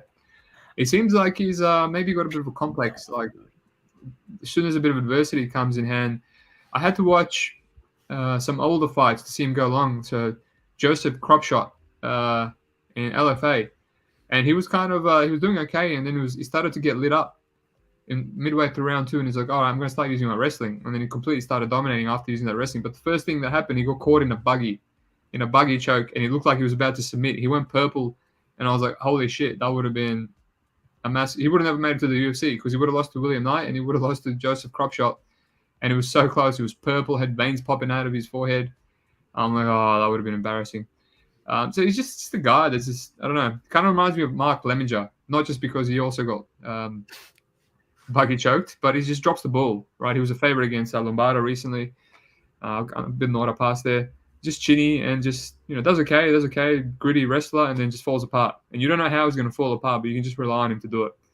So yeah, just a weird fight. And, Michal dropping down finally to middleweight. But his weakness is wrestling, right? He's even got taken down by, Dustin Jacoby, and got mauled by OSB, got mauled by Crute. So it's like the one thing that Cody has is a really big light heavyweight athletic wrestler, and I don't see him struggling to get takedowns if he wants to, but it's just, doesn't have the best control, and when Michal gets up, he's gonna pressure him and light him up, and it's just, I can't unsee the stuff I've seen with Dalcha, the stuff I've seen with William Knight, with Gore. Just hates striking, hates pressure, and yeah, it's just a bit of a tough fight to get a read on. It's just two guys that I want to see more footage of, more 3-rounders, more, I want to make a proper opinion. Like I said, one of my weaknesses is I'm too visual. I want to see it before. Sometimes you can make an educated guess. If anything, I would play the finisher. Under 1.5, it's a pick 'em. Kind of makes me scared. I hit that against Sam Alvey last time against Michal, but that's, Sam Alvey was out the door, right? A lot of people were getting closer and closer to finishing in under 1.5 rounds. Under 2.5 is not bad. Minus 200. I'm surprised by that. I thought to be generous, personally. Especially because Michal could gas as well. We've seen Michal gas before, and if he ends up on his back after a good round, in round 1, Cody's got the typical wrestling, submissions, the arm triangle, etc., the guillotine. I can see him getting Michal out of there late. But yeah, I think Cody's improving, man. I watched his interview 2 fights ago before Gore. I think he said he's gone to a good gym. He's finally training properly. I think he's very young in his MMA career. I think he's improving too. It's a bit of a show me fight. Hard for me to put any money on anything specific with confidence. What do you reckon? I'm going Olenjejik all the way on this one. I think I'm going to take him by finish. The main reason, my biggest concerns with this fight, obviously the wrestling from Cody Brundage, but I don't like what I've seen from him. Like, I don't like saying that like this guy got lucky beating these two guys, but he kind of got lucky beating these two guys. Like they kind of folded, gave him a way out, right, to get the W. Like Tresean Gore was playing with him a little too damn much, didn't respect him. He kind of clips him behind the ear after wrestling him, getting tired himself. That's what kind of bothered me. Like dude got tired grappling Tresean Gore. Tresean Gore gets back up, plays around with him, is kind of smiling at him, and then he gets knocked out because he's a dumbass. And then with Dolce, as we saw, like he goes buck wild on him, and then he puts himself right in position for that guillotine. Like what the fuck was that? For Michal, the issues I have with him, like, and this could be chalked up that he was fighting Sam Alvey. He was like defensively irresponsible. He was just swinging wild, very aggressive, like too aggressive for my liking. Almost like he knew something, right? Like one of those situations where like, oh shit, like if this keeps happening and Sam Alvey survives, I might even put some money on Sam Alvey because that seems to be the common thing here. Like we believe in Sam Alvey, but he luckily got him out of there. That was my biggest concern when like kind of taping this fight. Like if he does swing for the fences, gasses himself out, trying to get out of like beating Cody Brundage, just like headshots and whatnot. And I really don't know how good Cody Brundage's chin is. He was eating those shots from Dolce pretty decently. Like he didn't seem fully rocked. If Michal were to like just overextend himself trying to knock him out with head strikes, I think he's going to potentially gas himself out. Cody Brundage takes over and then just kind of lays on him, eventually getting like an arm triangle or something. But when I kind of watch more tape on Michal, if he fights intelligently, which I think he will, I think he knows this is a bigger threat than Sam Alvey, he is going to treat this fight like he fought, what's his face, Shamil Gatsimov? Is that his last name? Yeah. He attacked the body beautifully, and I think he's going to focus on the body. I don't trust Cody Brundage's takedowns. I'm sorry, not his takedowns, but his gas tank, especially if he tries to take down Michal, who, as you mentioned, like he did get taken down by Dustin Jacoby, but Dustin Jacoby's a big motherfucker, right? Like he had to resort to that to win that fight. And, you know, OSP, obviously, he's a big guy, clearly a middleweight fighting at light heavyweight. Glad he came down. I think with all that experience fighting the better competition, I think he's going to make mincemeat out of Cody Brundage in the second round. If he attacks the body correctly, I think he's going to gas him out and then eventually get him out of there. I think Brundage is going to take a knee in the second round. Nice, good breakdown. Yeah, he always targets the body. It's one of his things. I played him against Shamil, but that guy has like 40 seconds of cardio, man. That dude is the worst Russian I've ever taped. I'm like, oh my god, like because of that same like trend of Olin JJ getting taken down at light heavyweight. I took Shamil to beat him, but I'm like I might actually take a shot on Michal.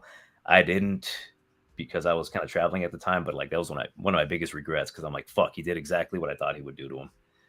But yeah, that was one of those plays when it was like, oh shit, Michal's an underdog. That's the more I taped, the more I was confident.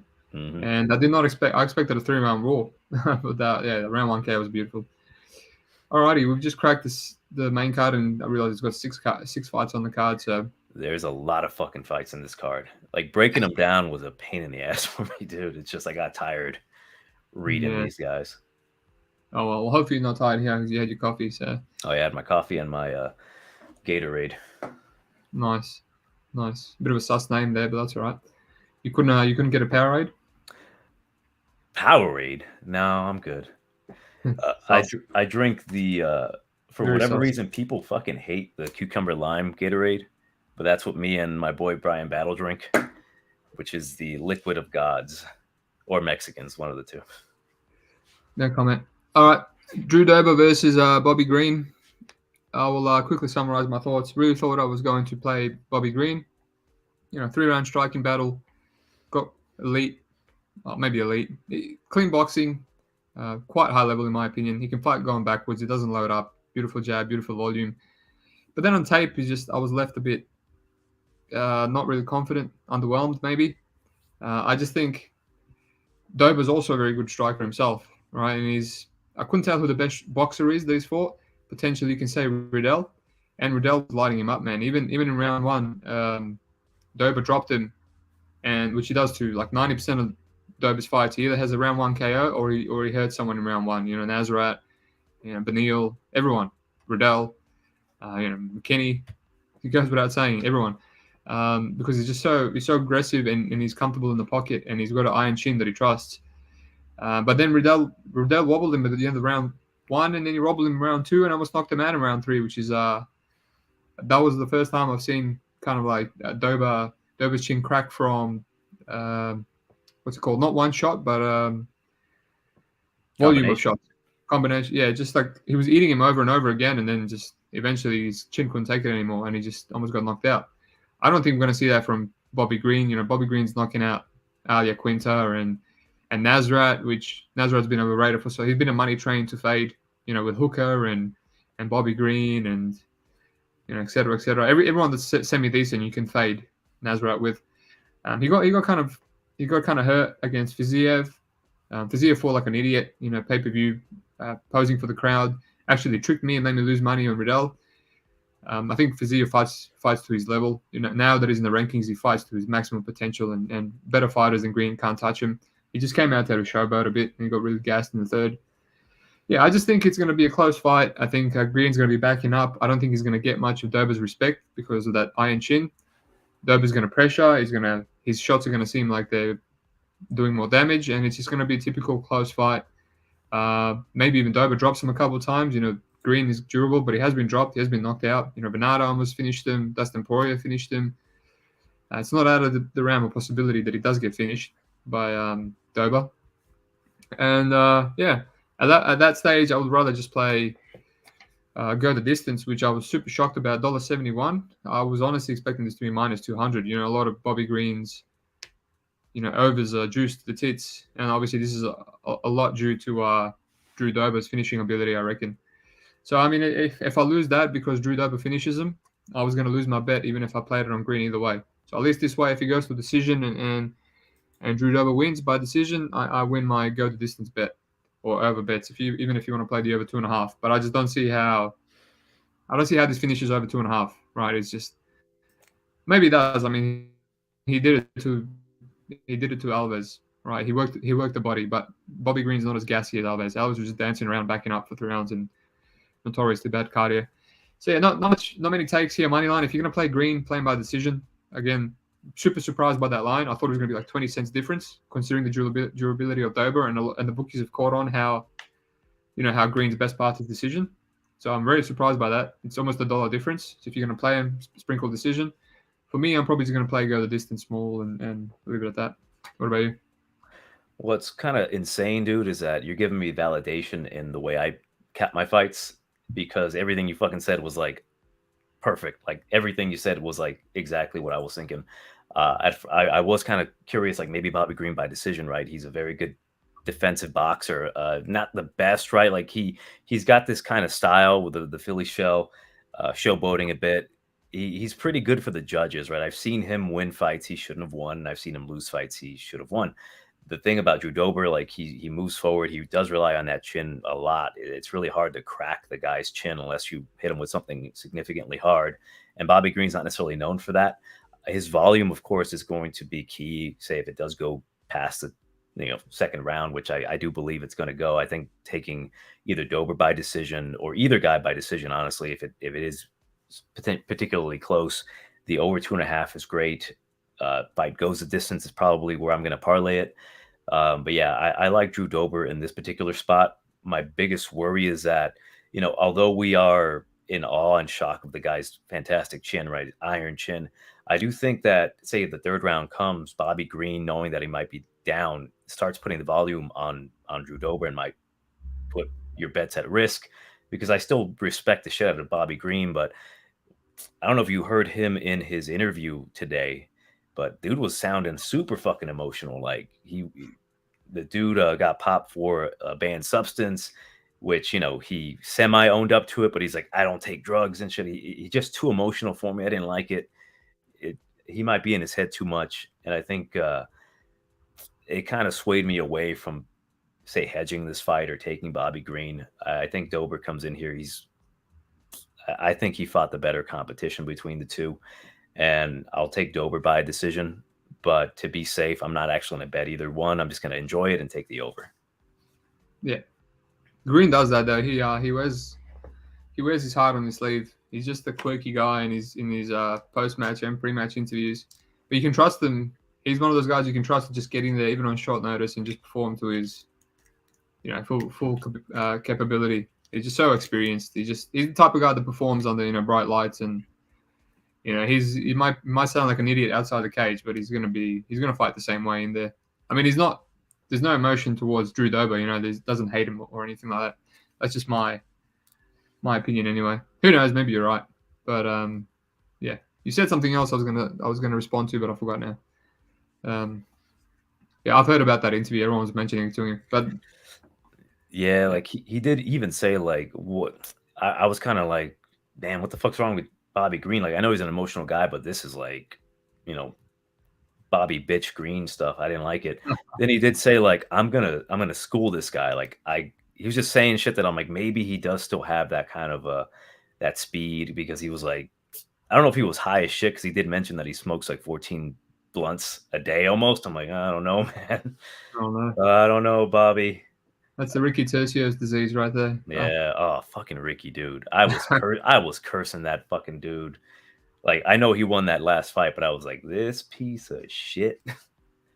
No, he serves you right for playing him, mate.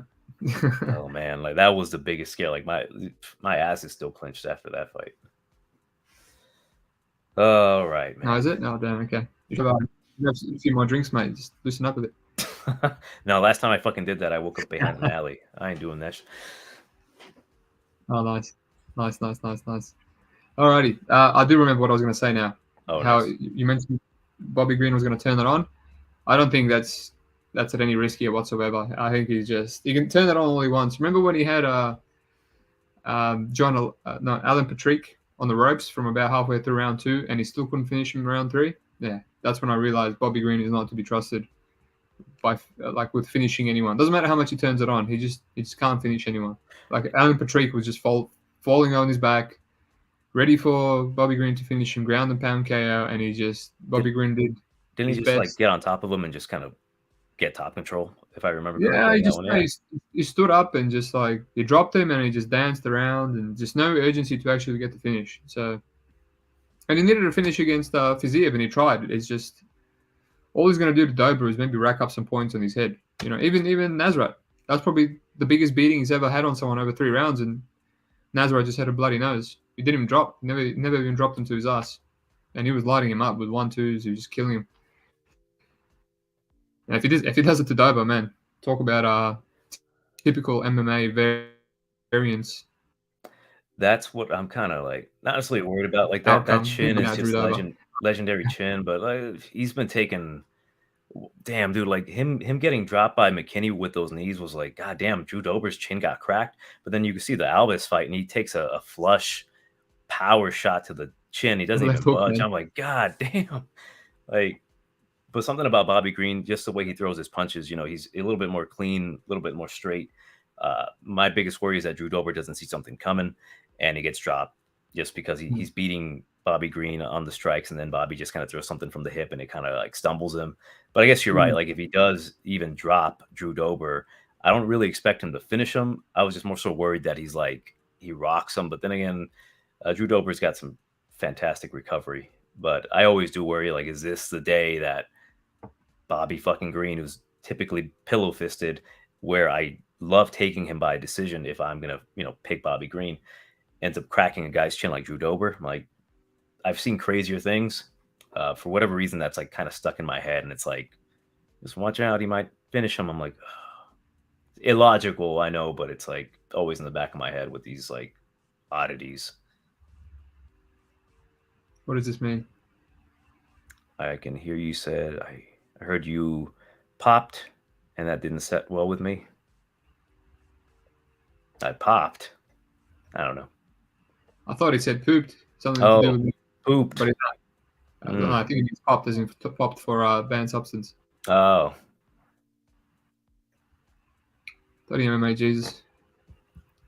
With a profile pic of MMA Guru. Someone's getting a copyright claim right there. Alrighty. Oh, why did I go back? I just already had it. Alex Caceres, Julian Erosa. I taped this thinking I was going to like the dog. Obviously, Julian Erosa is not not try.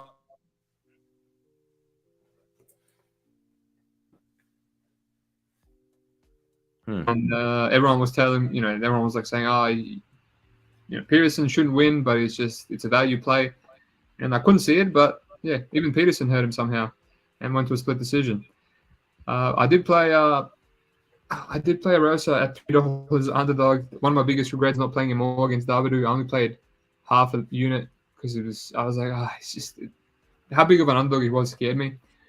But yeah, in hindsight, I just regretted it so bad. I was ready to hedge. I could have easily put $1,000 and hedged it, but the hedge wasn't even needed, man. 30-27. What an impressive performance. Davidu's a bit overrated. I've always said that. I just think upon taping it, I didn't like Caceres as a dog as much as I thought I would.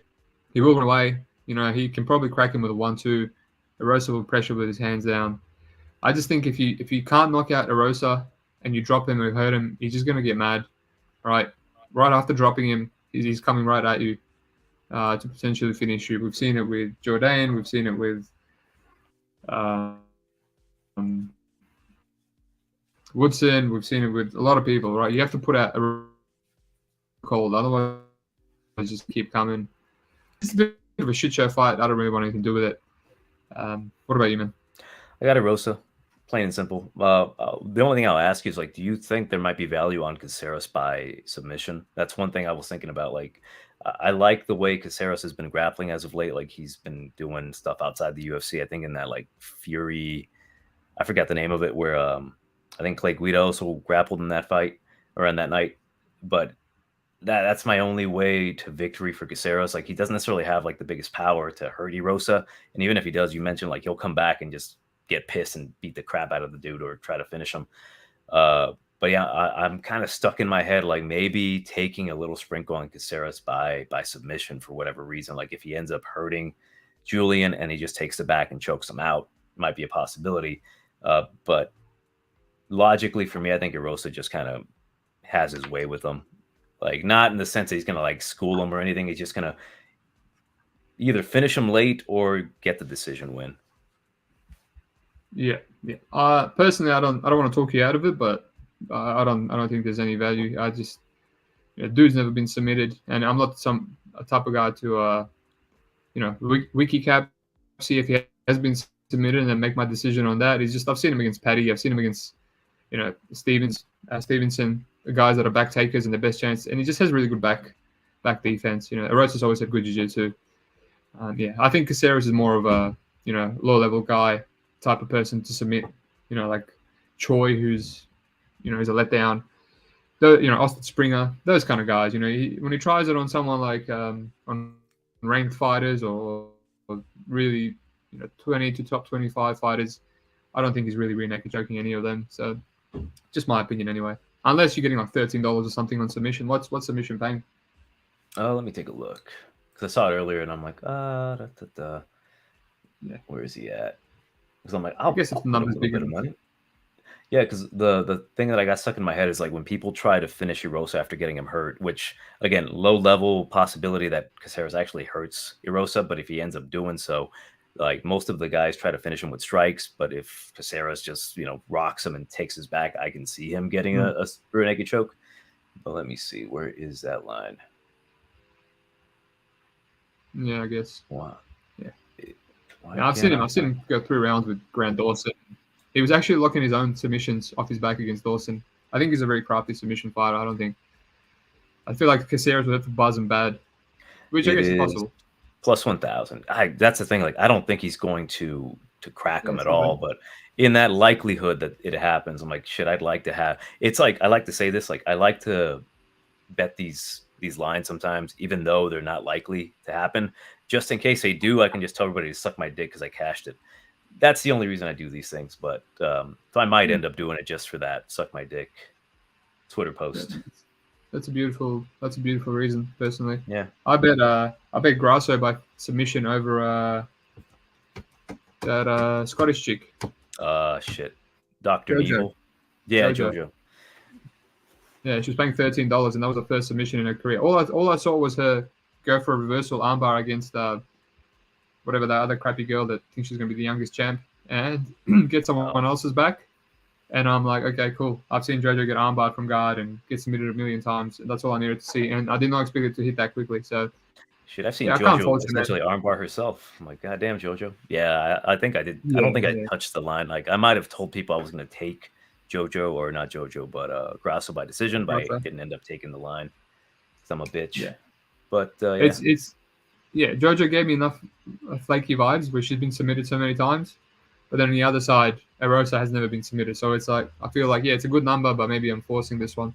I did just throw away $50 recently on the Casey by sub, $15. mm, Because I'm like, he's fighting someone that has been submitted by a straight ankle lock before.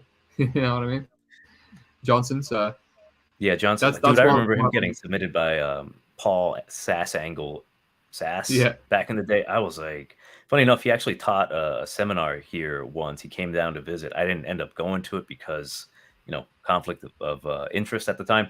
But it was like, that'd be nice. That'd be nice to learn how to do a proper triangle.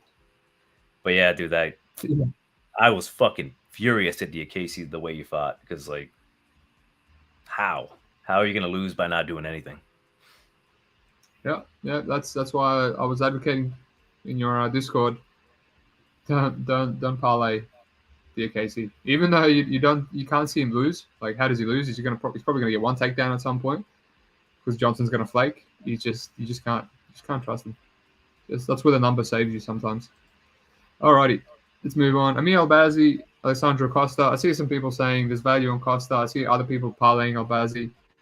I guess I can get both perspectives. I spent way too much time taping this fight just because I wanted to see why either side was confident. Costa, I taped like his whole career. I've seen him rocked multiple times, 2-3 times, dropped on the Lux fight scene. He's hard to get a read on because like most of his fights are on Lux, which is probably the trashiest. It's worse than Combate in Mexico. But it's nice production. Everyone's got a nice record. They look like proper fighters. There's no like fat fighters or anything like in Combate sometimes. But yeah, just low level of opposition, and he's just athletic. He's strong. He's a good black belt. He loves the armbar. Goes for the armbars like everywhere. Like in mount, he will drop from mount to go for an armbar. He's got back takes. You go for an armbar, lose the back. Probably not going to work on Albazi. Not probably. I'm 90% sure. Sacrificing good position to go for an armbar against Amir Albazi is not going to work because he keeps losing position against bums. Even though going contender series, it's 11-0. He's not that good, and he went to split decision. He's got massive power, but whenever he doesn't knock anyone out because of his lack of volume, it's a close fight. If he can get takedowns, he solidifies the round. I just think Albazi's got, he's got good, a lot better volume, a lot better movement. He's got a nice jab. He's got a nice calf kick. He was out striking, Zalgas, my boy Zalgas, rest in peace. Career ruined by judges. Yeah, he was lighting him up. He got easy takedowns on him. Man, Zalgas has elite takedown defense, and this guy took him down in multiple rounds. He got his back. He just made it look easy. Other than Kape, the only guy to kind of get a clear 29-28 against Zalgas in the stand-up and on the ground. I think he's evolving, especially since that fight against Shorty Torres. But due to Costa's tape, I can see why people think it's wide, just because Costa can, I guess he's alive for a knockout. I guess he's a black belt himself. But we've seen Amir Albazi as a purple belt, submit Gordon and submit Figueiredo, 2 black belts in round 1. Probably the worst black belts in the UFC. But it is what it is. It's still a black belt, 2 black belts on his kill list. So can he do it to Costa? It's possible, right? But yeah, I think it could be potentially wide, but I still think Amir Albazi is a bit of a step up for him. I'm annoyed that every single time Albazi gets booked against a high level opponent in the rankings, it falls out. I just want to see this guy in the rankings already. Like fight someone good, like Perez or Roval. Quite annoying. Just keeps getting these low level dudes. But yeah, I think Albazi wins. Don't really advocate playing him $1.25. He's favored to finish. I would, if you're brave, I wouldn't mind Albazi by decisions. Playing $3.20. Like, if Costa can survive, he seems. I don't want to say he seems durable. I just mentioned that he got dropped multiple times. It's hard to get a read. It seems like a good fighter, but he's been dropped by bums.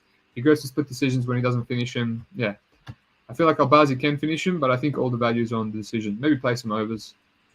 But yeah, Albazi for me, not much that I'm convicted about at the moment. What about you? You are correct, 100%. I'm more on the camp of taking a shot on Costa than actually parlaying Albazi. Like Albazi right now is like it's a no play taking a money line. I think the decision might be the best play. I'm a fan of Costa, right? I like what I've seen from him, even though he kind of got dropped and he wasn't able to finish these bums in Mexico, which was concerning. But it is what it is, bro. That one knockout that he got in what was it?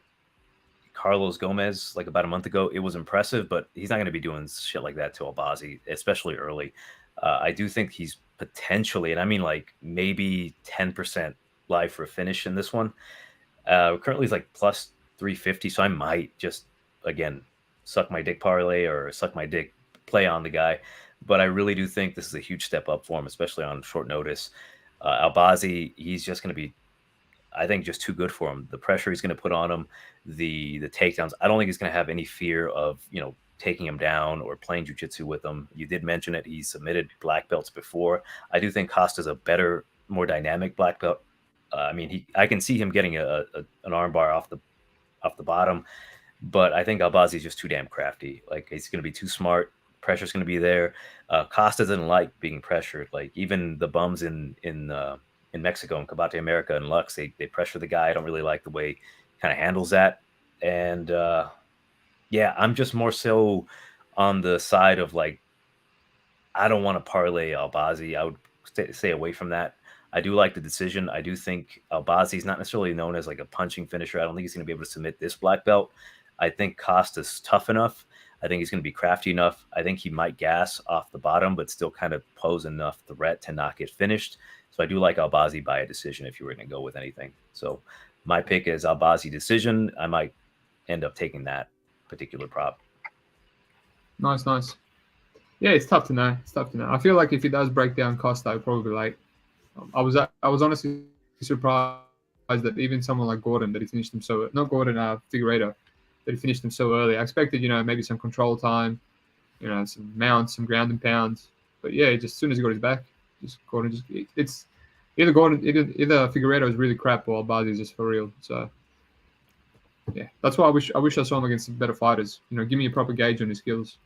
Yeah, this could be like a situation kind of similar to like how we mentioned Sayudiku. Like we don't know until we know. Like until he fights elite level competition, that's when we can actually get a good read on him.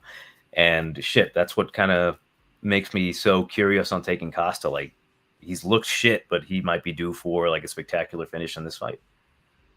Yeah, he's 26, is improving. Oh yeah. Yeah. He's just not there yet, I think. Nah. And I can't get past how stiff he is. Stiff and slow and low volume. Alrighty, probably the best fight on the card. Armin Tsarukyan, Damir Ismagulov. It's a dog or pass for me. I like both these guys. Obviously, I cashed Gamrot against Tsarukyan. A lot of hate about that decision. I get it. I mean, his line went from like $1.50 to $1.30, so obviously a lot of people played him, so they're upset. But in a 5-round fight, Gamrot has like 10 title fights in KSW, a 2-weight class. Always going to 4 and 5 were his best rounds, and then one of the 3 rounds was close enough to give to Gamrot. I get it, but there's that avenue's not here. It's a 3-rounder. I think Damir is a pretty compatible opponent to Gamrot. I think Gamrot's a bit flimsy. He's a bit weak. You see that a lot on his tape. He doesn't have the best control. And Armin had a lot better physicality early and he was throwing him around. Obviously, Gamrot's got amazing scrambling. Hard to find decent grappling fights from Damir. Like he stuffs a lot of takedowns. Not the best opponents, right? He stuffed every single takedown from Kutateladze. Kutateladze is actually underrated. I think he took Gamrot himself. He's been working on his wrestling a lot. It means something. His wrestling's probably not as good as Armin's, but it means something, right? You don't want to see Damir get taken down by worst wrestlers. That's a good step in the right direction. And then I watched maybe 3 of his M1 fights. And look at these guys, Artyom Domkovsky, 22-10, Raul Turatuli, 21-3. You can just assume these guys have good wrestling, right? You just checked out the name and the records. And they did. They kept going for takedowns, and Damir stuffed them, and he took them down. So you just had kind of, obviously no one's even attempting to take him down in the UFC. Like, why would you? because he usually gets his own takedowns, right? He mixes his own takedowns. He's got a nice jab, very quick quick combinations.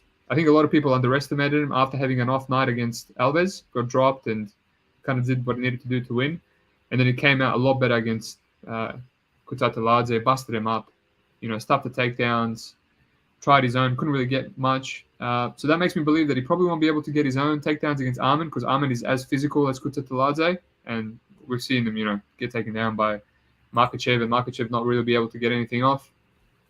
But I don't think his grappling is impenetrable, right? Gamrot took him down.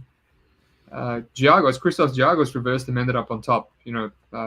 Frivola reversed him multiple times.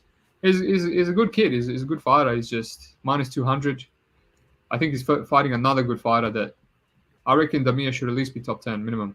And minus 200, how does he cover 200? Does he just maul him for 3 rounds? He didn't even maul OAM. And OAM does have elite takedown defense. I'll give him that. Took him till round 3 to take OAM down. He won a 29-28. I just see this being a 29-28. I see Damir having the much crisper boxing. He was winning the stand-up against Gamrot. Body kicks, and his kicks were making a lot more than they sounded like the more impulse shots. But he started to get lit up a lot by the boxing later on. And obviously Gamrot suffers from pillow fist syndrome. And obviously, if you watch that fight, if you got money on it, then you're really paying close attention. And the judges were paying close attention. But yeah, Gamrot was lighting him up. He was landing a lot of jabs, man. A lot of 1-2s. Damir's going to do the same. But it's just, I haven't put a bet on yet. The line keeps going up and down. If a little bit more comes on Arman, I would play him. I would play Damir as a dog. Don't have too much confidence. I can see Damir giving up takedowns. There's not much footage of him working up, like going for butterflies or just working his jits or anything. Who knows? Maybe Arman can hold him down. I don't think Damir is as good at scrambling as Gamrot. I think Gamrot's one of the best scramblers in the whole world at lightweight, pardon me. So yeah, just a lot of question marks here, but it's a dog or pass for me. If I see some people go the distance at minus 200 or better, a little bit juicy for me, but I can see it. I can't see a finish either way, so I don't mind that. It's steamed now. It's $1.40. I missed out. So at the moment, no plays for me. What do you reckon? I'm taking Damir. Simply put, I think it's going to go to a decision. And if it does go to a decision, I think it's going to be a close decision. And with the judging, fuck it, I'd rather be on the side of the dog. For every reason that you mentioned, the wrestling for Damir, I think he's really underrated. Like, he doesn't have the same name as Tsarukyan. Tsarukyan had a main event fight with Gamrot. Gamrot, bigger name as well because of, his fight with Benio at least. And I just like everything about Damir Ismagulov, right? The jab, the crisper striking. You did mention the kicks of Tsarukyan. They were making impact. And I'll say this, I was on Tsarukyan. I lost a bet on Tsarukyan. I'm still butthurt about that fucking decision. But at the end of the day, it is what it is, right? Like, I'm a fucking judge. Close fights happen. Good decision. Whatever. Yeah. I don't know about that. Anyways, but I think the same thing had happened here. Like, even Damir, his last fight against Kutateladze, who, again, highly underrated, who himself, I think, actually beat Gamrot. Gamrot really wasn't able to do much to hold him down. Kutateladze, phenomenal fighter. Like, I'm hoping that his next fight, he's a decent enough underdog just based off of, like, his last 2 losses that we can cash on him. But yeah, simply put, Damir for me is the play. So I'm going to take a shot on Damir straight, and hopefully it pans out.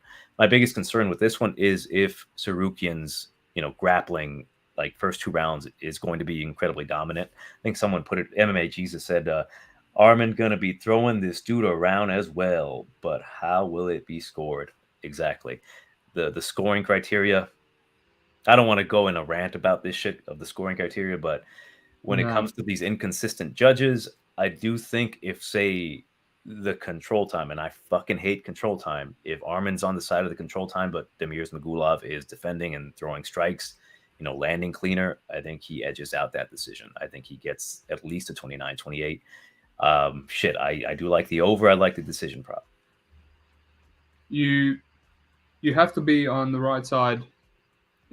When you play these big dogs, you have to cap the judges, right? So that's all I gotta say. Like, you can say robberies here and there. The Gamrot fight. I understand the Paddy one. That's a robbery that hurts a lot. I feel bad for anyone playing Gordon. That was a beautiful play. I said I was going to do it as well. I just forgot. I was away on the weekend. And then I was so angry because I thought Gordon was 2-0 up. And I'm like, this is the best play ever. And I just completely forgot to play his decision line. I was going to put just $100 for fun. And then I got saved by the judges. So that one I understand. But when it's, like you said, when there's going to be a lot of control times, there's going to be a lot of scrambles, and one guy's the big dog, then you just straight into the inconsistent judging, right? Sprinkle the dog because there's a chance he might win because the judges are all over the place. So I agree with you there. The one thing I just thought, and I hate narratives. Sometimes they're accurate, and I've been pumping this narrative, and people might start calling me out on this. Ever since the Ukraine-Russia war, Russians have been getting robbed, and it's happening still. Yan, Ankalaev, Tsarukyan. I know Tsarukyan's fighting out of Russia. Just all of them, dude. All of them. The only one that's been saved is Nemkov against Corey Anderson. It's because Bellator, obviously, they love Nemkov and they saved him there. But just looking into it, ever since it happened, I've been keeping an eye on it. I'm like, let's see if there's any credence to this. And yeah, Armin's more Russian than Ismagulov. I'll leave it at that. See, I didn't know that. I just saw the Armenian flag, and personally, I hate Armenians, so I would have judged every single fight against Tsarukyan. Oh, well, you got even more reason to fade him. Yeah. Fighting out of Krasnodar, Russia, and his name is in Chirilica, which is Russian alphabet. Serbians have it as well. So there you go. Well, here we go again. The Armin Tsarukyan fade train. Whatever. I haven't played it yet. I'll just see where the line goes. It's a dog or pass for me. I just think Demir is very underrated, man. I think he should be top 10, maybe top 8, top 7. I 100% agree. All right, let's go. Last one. Jared Cannonier, Sean Strickland. Interesting fight, man. I personally lean towards Sean Strickland being a bit underrated. Fuck. I was hoping you weren't going to say that, dude. Because we've been pretty fucking consistent this whole time, and I'm like, ain't no fucking drama. We need some drama here.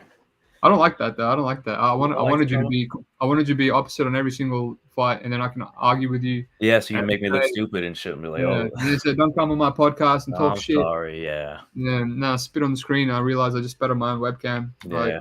Stuff like that. But yeah, I think he's being a bit underrated here, and I lean towards him being a level or two above, maybe not two, I'm exaggerating there, above Cannonier. But something stopped me. I take this. There's some fights that are kind of grazed over for the podcast, but this was one of the proper ones I taped, and I leaned that way. Like, I think he should be a level above Cannonier. I always thought Cannonier is overrated. Yes, I played him in some fights. The fights that you can play him in, like good matchups, like Brunson. Elite takedown defense and Brunson's chinny, etc., etc. Still gave me a massive fright there. Absolutely. I always thought he was chinny. It's not like he's got some iron chin. We've seen him knocked out before. We've seen him wobbled. Good heart, so I don't think he's going to roll over and give up multiple times in a 5-rounder like Uriah Hall will, for example.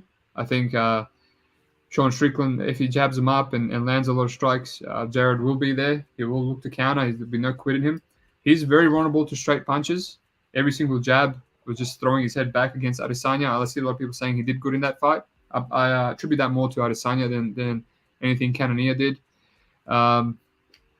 Strickland was also doing well against Pereira. Yes, I know. I had Pereira there. Dude, I agree. 100%. Yeah. You're not wrong. I just thought he wasn't going to strike at all. I didn't think he was going to grapple at all.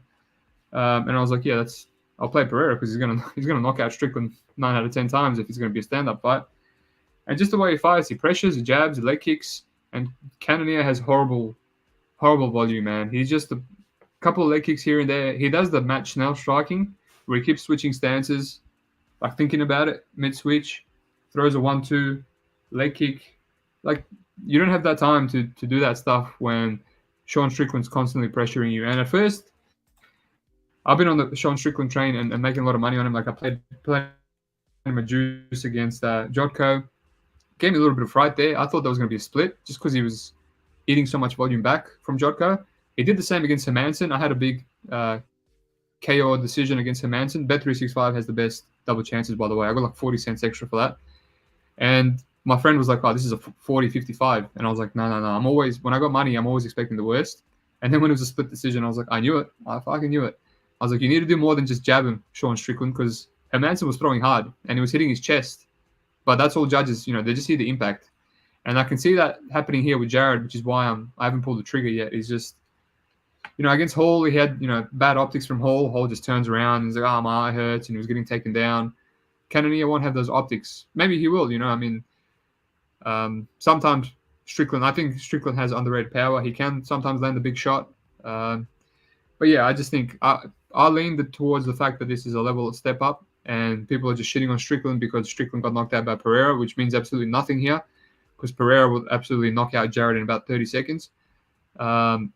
And didn't even get knocked out. He's just, when he landed that left hook that was clean on the jaw, he fell to his hand. He fell back to his hand and he stood back up.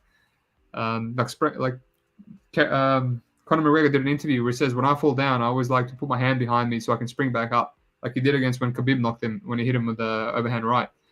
So he was aware enough to just put his hand behind him and get back up. Obviously, Pereira just pressured him and landed that right hand. Still wasn't out cold. Still popped it back up. That left hand, man, when Pereira lands that left hand that clean, like he did on Strickland, just on the chin with hands down, that was like a free shot. It was fine. Didn't get knocked out.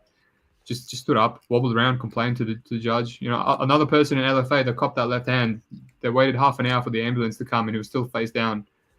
Yeah, rest in peace. Oh, I don't want to. Jesus, I legit thought he died, dude. I think a lot of people did, man. Pat Miletich was like, he's not moving. He didn't want to talk about it because he goes, if he is dead, I don't want to talk too much about it. Yeah. So there was you could tell that on the broadcast they were just awkward about it, and they moved him away so the camera wouldn't be on him. But you can feel that tension. As shit, I wish this guy wakes up so he can say, oh, he's woken up now. Like, so happy to see it. And like, they didn't even mention him. Who knows what happened to him? But yeah, I just think this is the way Strickland fights is he's going to be racking up volume the whole time, and the only thing that stops me is how he's had it close. He almost got robbed against Hermanson and also against Jotko. Jotko was a 30-27, but sometimes you get lazy judges, yourself. Sometimes you get lazy judges that nothing happens and there's like a takedown, or the guy that's pressuring landing jabs, they just give him a 30-27. And then other times there's a judge that overthinks it, like the Hermanson fight, and they give him 2-3 rounds because he was landing the harder shots and he was hitting the chest. You never know. Like, if I play Strickland here, I feel I can get a judge that can go, oh, it's a 3-2 Cannonier through the harder shots. So that's what stopped me, and I'm glad it stopped me because he was $1.80 favorite, and now it's pick'em. So I'm potentially getting the better line on Strickland now. Maybe I'll wait. Maybe he becomes the underdog. But yeah, I think Cannonier is overrated. He's been getting by. I had a big bet on Gastelum live.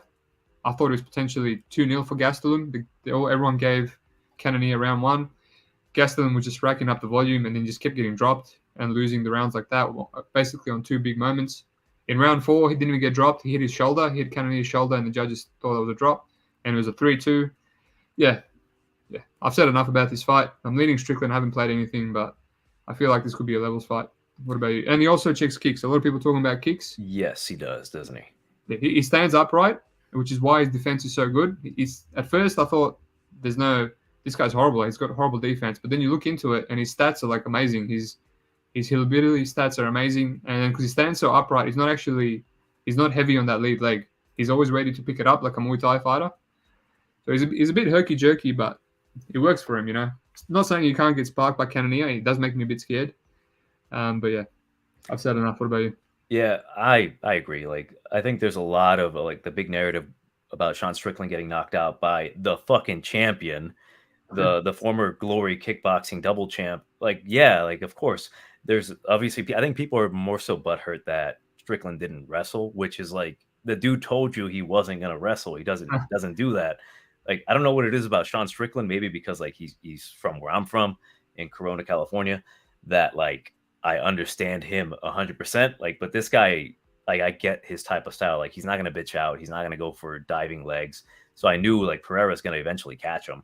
But yeah, like watching that fight back, I'm like, his defense is pretty solid, even against Pereira. Like, he defended the first left hook that he landed, but it was more so Pereira's like intelligence of how to set up that left hook. He was attacking the chest of Strickland with the left hook, and then eventually he just threw it and he caught him. And it's not Sean Strickland's defense in that category. It's just more so that Pereira's just a much better striker, and you mentioned it, he would fucking destroy Cannonier in the first 30 seconds, like no doubt about it. I think Strickland's defense is going to be solid here. He does check leg kicks. I heard that narrative as well, that Cannonier's leg kicks are going to be a big factor here. I did go back and watch some tape on Strickland and to see how well he checked those leg kicks. Obviously, I think he did pretty well with the leg kicks of Pereira. Where he did get kind of blasted was against Brendan Allen, but I don't know if he respected Brendan Allen's stand up. He eventually did knock him out, of course. No.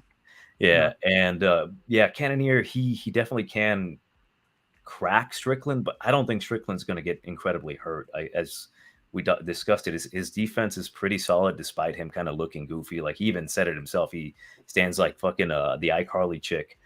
I think he knows what he's doing. He spars a lot. He's actively in the gym. He's training with killers, and he's going to probably decision to kill a gorilla.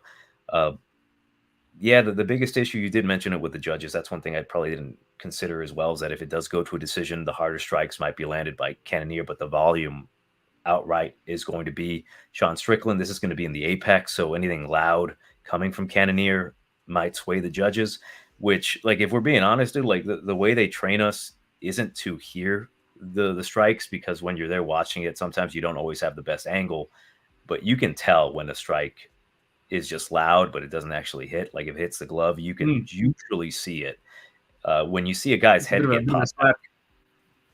Yeah, when you see a dude's head get popped back, that's undeniable. And it's fucking awesome seeing that live, the dude's head get popped back and the look in their eyes.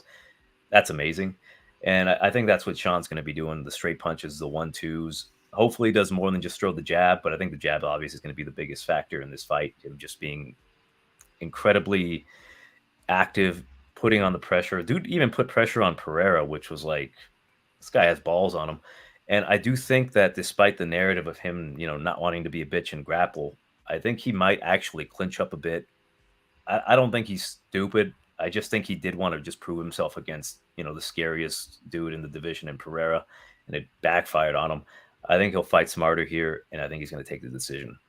I don't think he's got some pillow fists, but yeah, I think it's more so the combinations that lead to him potentially getting a knockout. Like if he throws a 1-2 and maybe a left hook or just something that Cannonier isn't expecting because he's very low volume himself.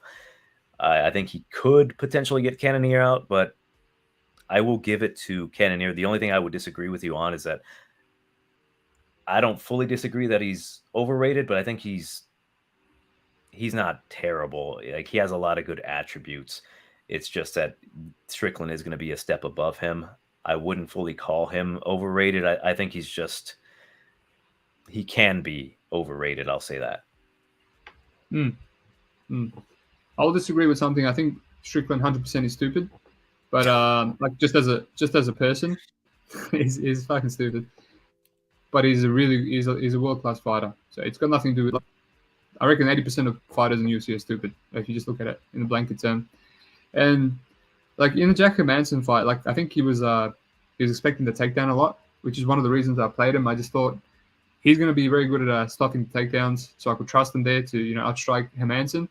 And he admitted he was scared, man. He said, I was scared. That's why I underperformed. Because not scared of Hermansson. Like, I mean, who's scared of Hermansson? But like scared not to lose. It was a main event, right? Obviously, he wasn't scared against Uriah Hall. That was another 5-round main event right before that. He was just kicking the shit out of him. But obviously, Jack Hermansson, a bit of a higher level guy. He's like, if I win this, I might be in for a title shot. So he does care. He cares about winning. He's only people that care about winning. They're the ones that get nerves. About performance. So yeah, I just want him to come out and pressure. I guess it's going to put himself in the fire. But I think we might get a good fight, man. And now just talking to you, I see a lot of people playing Jared Cannonier no scorecards, right? Mm-hmm. If he gets a finish, you win your money. But if he goes to decision, you get your money back, because obviously a lot of people are banking on Strickland not finishing him.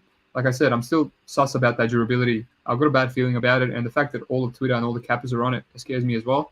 I'm very scared about no scorecards. I just started playing it this year. Obviously, I lost 2,000 on Holland no scorecards 2 weeks ago, right? Stupid bet, because I told everyone that the longer it goes, the better chance Wonderboy has. And at that point, I should have just assumed that if he's going to tee up on Holland in rounds 4 or 5, that's a long time to take a beating from Wonderboy and not get finished. End of the day, he just quit because of 2 broken hands. Didn't even get dropped. Yeah, still a stupid bet.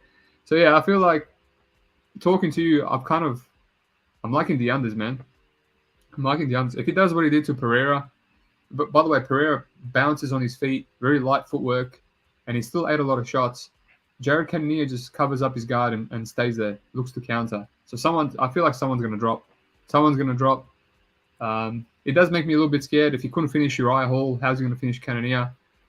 Cannonier at least has heart, but I think he has a worse chin than Uriah Hall. So if the line keeps moving, I think a lot of people are going to play the over. I might look at that. Maybe fight doesn't go to distance. It's pick 'em. Last time I played this was the Adesanya the champion fight, and he didn't even go over 4.5 rounds. But yeah, I'm kind of liking that potentially. I think he should be favorite. The under 4.5 should be favorite instead of pick 'em. I'm too afraid of that. I might actually just take Sean Strickland straight. Yeah. Right now he's like minus 120. Like I'm comfortable there. I think from what I've seen, he's gonna do enough to win this fight. If it goes to a decision or if he catches Cannonier just kind of slipping, I think I'm comfortable with that minus 120. Cool. Yeah, I like that too. It's just the way we're talking, I've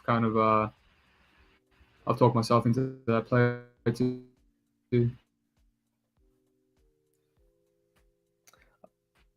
me see. I like this. Steve, that moron gorilla is going to sleep in rounds 4 or 5. Volume's going to add up on that 38-year-old monkey chin. Steve, that moron gorilla is going to sleep in rounds 4 or 5. Yeah, let's hope so. All right, let's finish this up. It's almost 2 hours. This is going to be my longest podcast ever. I'm going to put you on the spot, mate. I know you like to do parlays and stuff, but I'm going to ask you for your 2 favorite single bets from the card. 2 favorite single bets? Yeah, my favorite single bets, if I'm going money line, I like Demir Ismagulov. I will be taking that. I do a lot of really, like, dumbass bets that, like, I don't put too much stock in them, but, like, I probably will be taking Costa just because, like, plus 350. It's not going to be a whole ton. It's more of like a meme bet. And let me look else on the card. I want your mortgage bets. I want your my mortgage bets. Oh, dude, I'm fighting the government right now, so I'm not like insane. I hate the line on him, but I like Morozov. I like Morozov if I felt comfortable. I probably would put him in a parlay with Fakhretdinov. I like that. But if I wanted to take like maybe a mortgage bet, I'd probably go straight with Fakhretdinov. I really don't think that Bryan Battle's going to have the wherewithal to stop that relentless wrestling. Demir and Fak is there's some good plays, man. That's kind of like the play that I would have at the end of the podcast. Just I wish I had a better line on Rinat.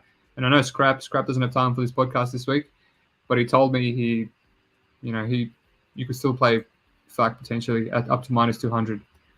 So yeah, I haven't. So what I have to do what I actually played at the moment. I don't have many plays.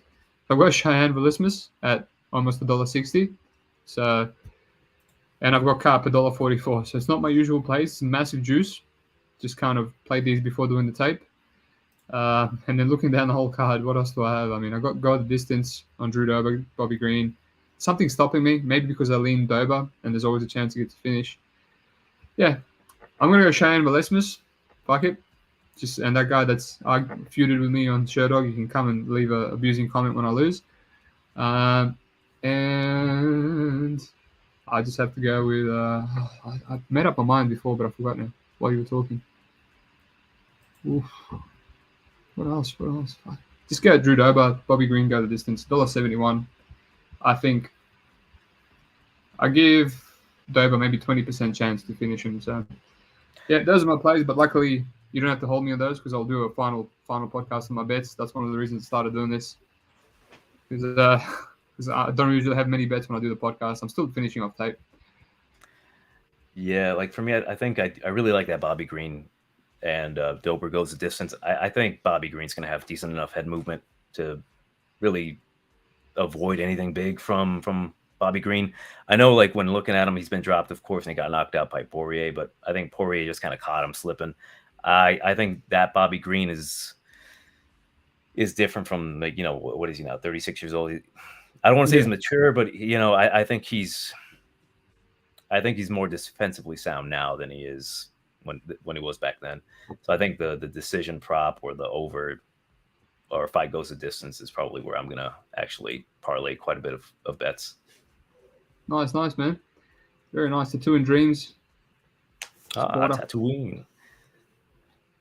Fucking number legends. Dude, you know what's funny? Like the whole time I'm thinking, I'm like, damn, I hope I don't copy your accent because I tend to do that shit, dude. I tend to copy people's accents. Oh, really? Yeah. Good luck, bro. No one knows what my accent is. I kind of do, right? It's a Slavic / Australian accent. Yeah, that's it. But when I was doing door-to-door sales, everyone's like, "Oh, are you South African? Are you Irish?" I was like, "Jesus Christ! Like, what do I sound like? All those things." No one could pin it. It's because I keep going back overseas, and then I keep speaking my native language, and then it ruins my accent in Australia. And then when I go over there and I speak Serbian, I've got an Australian accent, so I'll just always have this weird shit sounding accent just because I keep going back and forth.